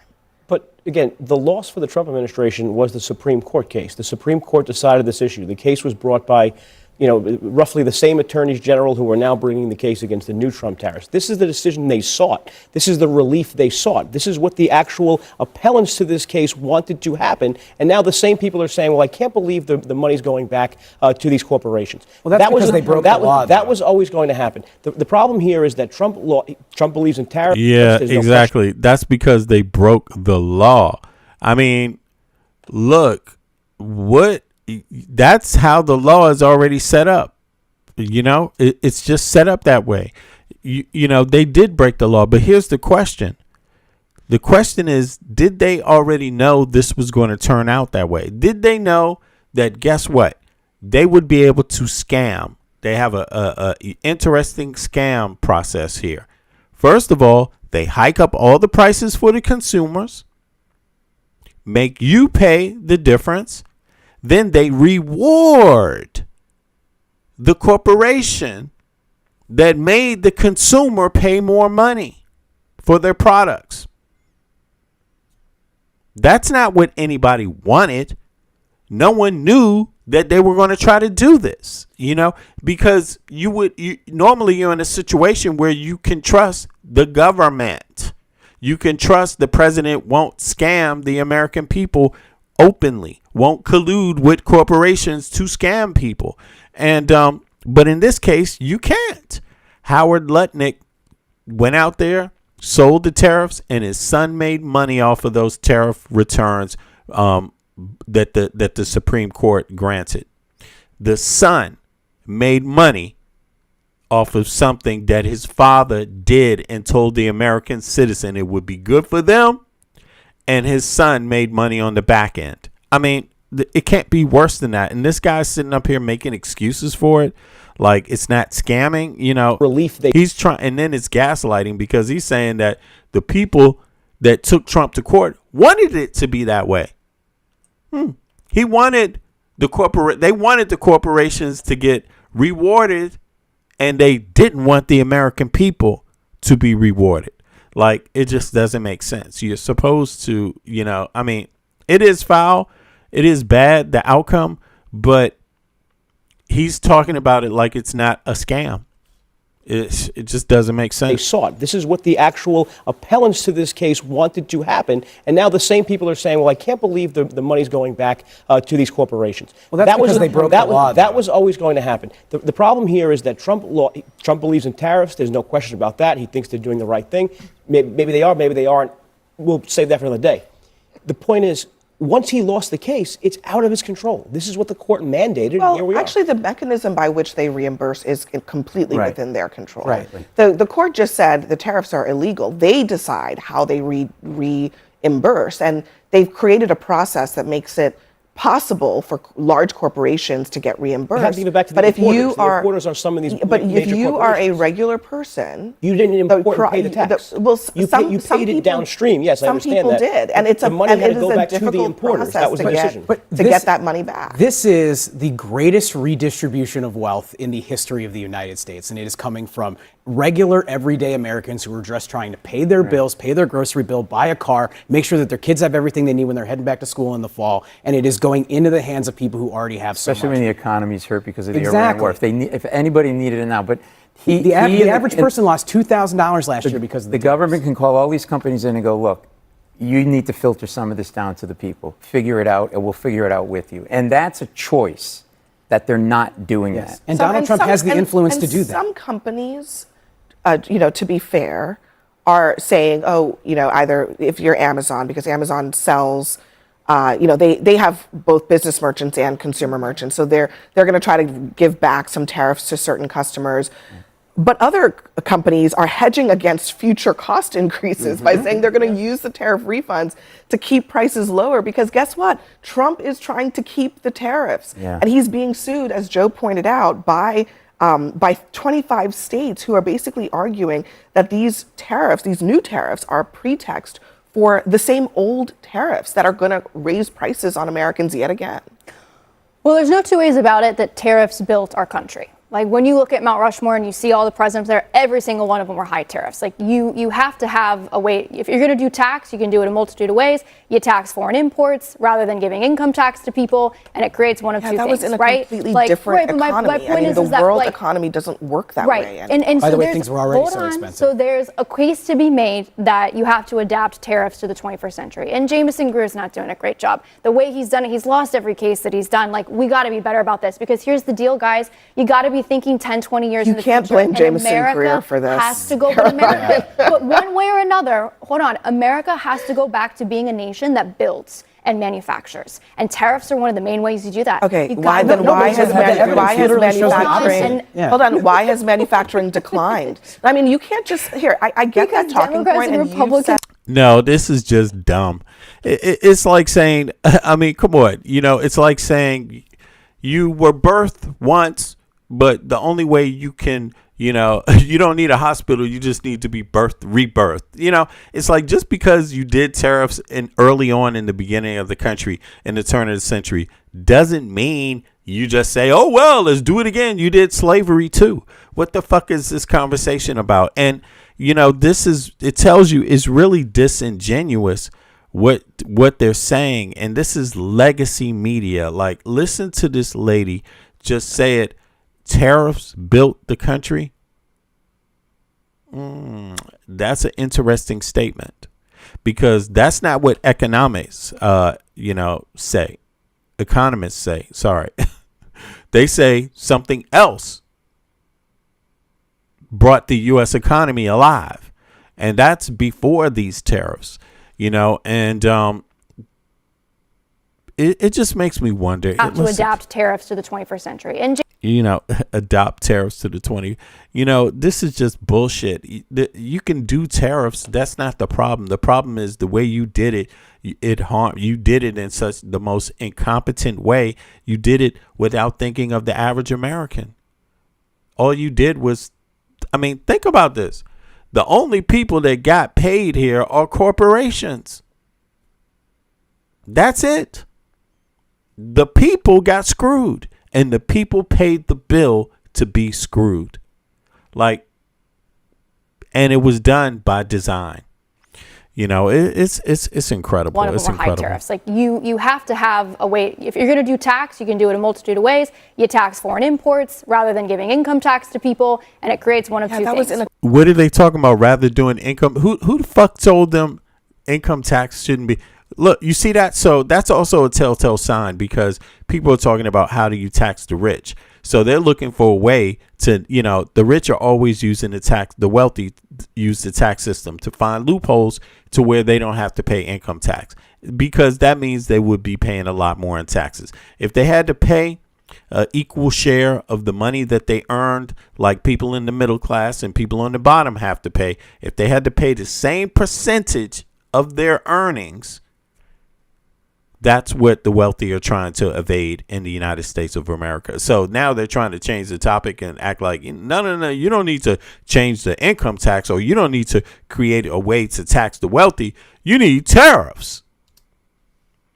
Okay, did that work out well? Right? Completely different economy. The world economy doesn't work that way. And By so the way, there's- things were already hold so on. expensive. So there's a case to be made that you have to adapt tariffs to the 21st century. And Jameson Greer's not doing a great job. The way he's done it, he's lost every case that he's done. Like, we got to be better about this, because here's the deal, guys. You got to be thinking 10, 20 years in the future. You can't blame and Jameson America Greer for this. has to go, but America, but one way or another, hold on, America has to go back to being a nation that builds and manufactures. What the hell does that have to do with tariffs? What the hell does that have to do with tariffs? And this is just, anyway, I'm sorry about that. Anyway, folks, listen, I got to go, but I appreciate everybody. This is just craziness. All I can tell you is go out and make sure that you take your right to vote serious. I hope you take your right to vote serious. I hope you encourage people in your community to vote. Because if things are going to change and how you spend how your tax dollars are spent, because you will be paying taxes if you live in the United States of America, you at least should decide how your taxes are spent. And being registered to vote is exactly that way. Voting for representatives that want you to have a stake in those taxes and how they're spent, that's actually how you do it. So I really hope people take their voting rights serious. Because that is basically going to be the deciding point. Right now in the U.S., far too many people do not vote. Maybe people are discouraged, but come on now. Like, you're not discouraged from paying your taxes, because they'll whip you and throw you in jail if you don't. So take it serious. Take that vote serious and try to do something. Yeah. I see you. Tack. What is that? Tack 1. Yeah. Keep fighting the good fight. Vote and talk to people outside the algorithm. It's the only way. Absolutely. Yeah. I appreciate you too. I've been checking out your messages too. Don't worry. I see your points, and you're right. It's so sad that it's gotten this bad, but listen, like you said, without people this is how the everyday person takes accountability. Voting. You cannot complain about this crazy ass shit if you're not willing to do something about it. And how you do something about this literally is how you vote. It's not the final thing, but it is it's the starting point. It's the center of where you start. Elect some officials that give a goddamn about you and believe that your tax dollars should actually benefit your life, your community, your kids, your family members, your neighbors, and people like you, people in your community. Otherwise, there's nothing for you. You know, you're going to find yourself getting your ass kicked over and over and over and over like this. And apparently, you know, look at the lady on CNN. She doesn't sound like she's too interested in you at all. she didn't care. And the other gentleman, he doesn't care about the fact that the people had to pay through your taxes. You had to pay the billionaires because Trump did something wrong, but you can't even get that kind of leverage out of your own court system about your life. Lonely therapy. Yeah, I see you, man. This is just, yeah. But in any case, I appreciate everybody for coming out. Do me a favor, click the like button if you haven't clicked the like button. Subscribe if you haven't subscribed. And I will be back at the top of the morning. Yeah, exactly. And it will be my day off. So that means I'm going to be on this beast for a minute. But I appreciate everyone. Yeah, let's all keep up the good fight for real. I appreciate that. I will catch up with you all in the next 18 hours from now. So I appreciate y'all. Peace. We got to do this together. It's going to be some storms, but there will be sunshine on the other side. So keep that in mind. No matter what, how bumpy things get, stay the course. You know, I will. I see you. We got what you need. You want it. We know what you want. We got it. We know what you feel. You want it. We got what you want. You can have it. We got what you need. You want it. We know what you want. We got it. We know what you feel. You want it. We got what you want. You can have it. Orientation in this place we call Earth. Love from conception, from your mom, your birth. Pops planted the seed in the turf. From there, you must find out what life is worth. Grew up learning your do's and don'ts before working on your motor skills, working on your coordination, right? And orientation to what you like. The brand new thing, so gentle the soul we're capturing. In this distance, the alphabets the kids sing. They celebrate when it's time to go outside. As you get older, you learn to let all the troubles in your life just glide away. Stay focused, keep it smooth, keep you cool. Things in life can make it get rude. If you let it, don't let it. If you let it, don't let it. If you let it, don't let it. If you let it, don't let it. If you let it, let it, what? If you let it, don't let it, let it. If you let it, what? Don't let it. If you let it, don't let it, don't let it. We got what you need. You want it. We know what you want. We got it. We know what you feel. You want it. We got what you want. You can have it. We got what you need. You want it. We know what you want. We got it. We know what you feel. You want it. We got what you want. You can have it. We embark on this journey to your soul. We wanna have a good time. We embark on this journey to your soul. We wanna have a good time. We do something that you know you can't deny. We're just slipping in and out on a journey, you and I, on a mission to salvation. Our spirit be our transportation. We think you'll do a little loving that is true. For real, we bring something that you know you can't deny. With no loving that is true. On a journey, we bring something. We got what you need. You want it. We know what you want. We got it. We know what you feel. feel, you want it. We got what you want, you can have it. We got what you need, you want it. We know what you want, we got it.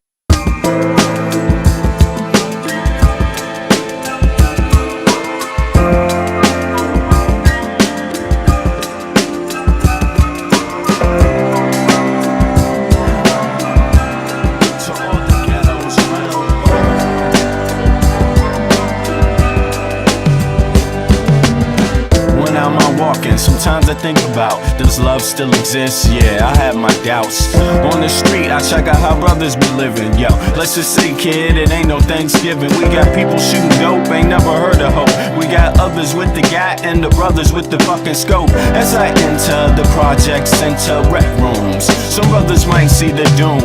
I see my nigga Paulo, fat pockets of papes. He knows the neighborhood biddies with all the dopest shapes. There goes Rollo with the blowout fro. He's got a gat, ayo niggas gots to go.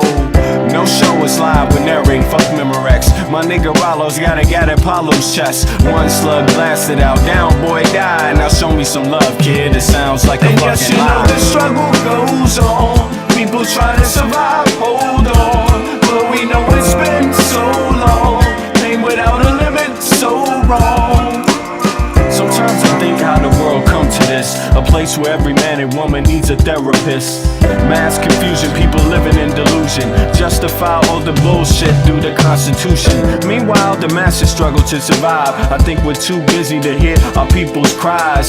Singles mothers struggle to raise families. Genocide committed through famine and disease. I wonder if these things will ever cease to exist. I know it could if we cease and desist. Giving all the power to the industrialists, giving all our power to the damn commercialists. They see us just as being sheep in this world. They want us to do what we're told, like boys and girls. Oh God, I wanna live another day so I can help provide equality and this yes, day. You know the struggle goes on. People trying to survive, hold on. But we know it's been so long. Pain without a limit, so wrong. Everybody round the globe, open up your earlobe, your third eye, and then decipher the code. Through knowledge, understanding, then bring love into the concept instead of bling bling. Truth instead of biased educational methods. Twisting, contorting God's message of love for every human being. Listen, motherfucker, don't you hear the screams? It's time to do much more than talk, debate, and spread hate. We need to think and at the same time investigate. Understand what our actions may create. Before continuing the cycle we procreate. We can clone humans, but at the same time we can't feed humans. The future of man is actually looming. It's really depressing, it's true, and yes, man. you know the struggle goes on. People trying to survive, hold on. But we know it's been so long. Pain without a limit, so wrong.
I know how to see a whack MC when he bustin', but I just back away real cool, no fussin'. I'd rather go kicking in the streets with the bums and use the knowledge to collect what? Some funds. Open a non-profit and build a damn school. And this is the story of how a great king rules. There's many that claim to know the local demographic, but don't have the nerve to tell you the truth. It's tragic, but I do, so sit back and let me spit this shit to you. You feel better when I spit this shit to you. Despite the system trying to clamp down on the people will learn how to stand up to evil. Not evil that's across the globe, that's too far, but evil that lies in their own backyard. And fighting, it's not an option, they can't win. The government It's not supposed to represent sin, but then again they do, and that's a problem. So let's go down and figure out how to solve them. It's not fun being a rapper that can't speak, but we do, yes, and plus we make fat beats. Yo, we smoke weed, break up trees. Listen, bringing fat beats, that is our mission. You wanted to see us, so boy, shut up and listen. Thelonious and Big Bennett, brother, check the vision. Mentalities of different realities. Enter the Star Trek room when you hear the boom. I be the Walkman with the super bass. Automatic stop, yes, stereo cassette player. With the delayer, freaky lyrical sprayer. Extraterrestrial rhyme sayer. I be the poetical VIC/master of the ceremony. Tenderoni, won't you come step with me? I'm on a historical journey, kinda like Sigourney. Implore me to represent the attorney that represents my niggas, go figure. It's the card, they call me Uncle Bigger. Niggas love your blunts, down your liquors. I be the parallel to the fiction. You're fixated on this brother's nature. Relax behavior, I might save your change. Flip it, rearrange. The whole concept, yo, is good for all your brain. Insane, psychotic, neurotic, black onyx, and hooked on phonics, just atomic. Bees like a bonnet, cut with the Asiatic, they all up on it. Rhyme static with the Bugatti type of skill. You wonder, is this nigga Vic really for real? Still, but only necessary in the berry. I'm milk like dairy, they quite contrary. That's scary, but I'm a dog in the prairie. I scurry to grab my bones and just bury. Lyrical flurry, go get your secretary with impeccable diction. My style might vary, so get a hold of your own shit real fast. Fucking with us, we take it right out your ass. Prairie dogs chill while the other dogs howl. Too many dogs get sent to the pound. Back on the hill, me and my peeps just lounge. Prairie dogs, we keep it on the down. Splatter, don't like gun splatter. We try to climb the ladder, wicked men get better. They make it like splatter, but it really don't matter. Cause you know we coming back to our sons and our daughters. Follow him, the one who protects ya. And the mother, she will never neglect ya. Through divine nature, the people respect ya. And in this way I deliver my lecture.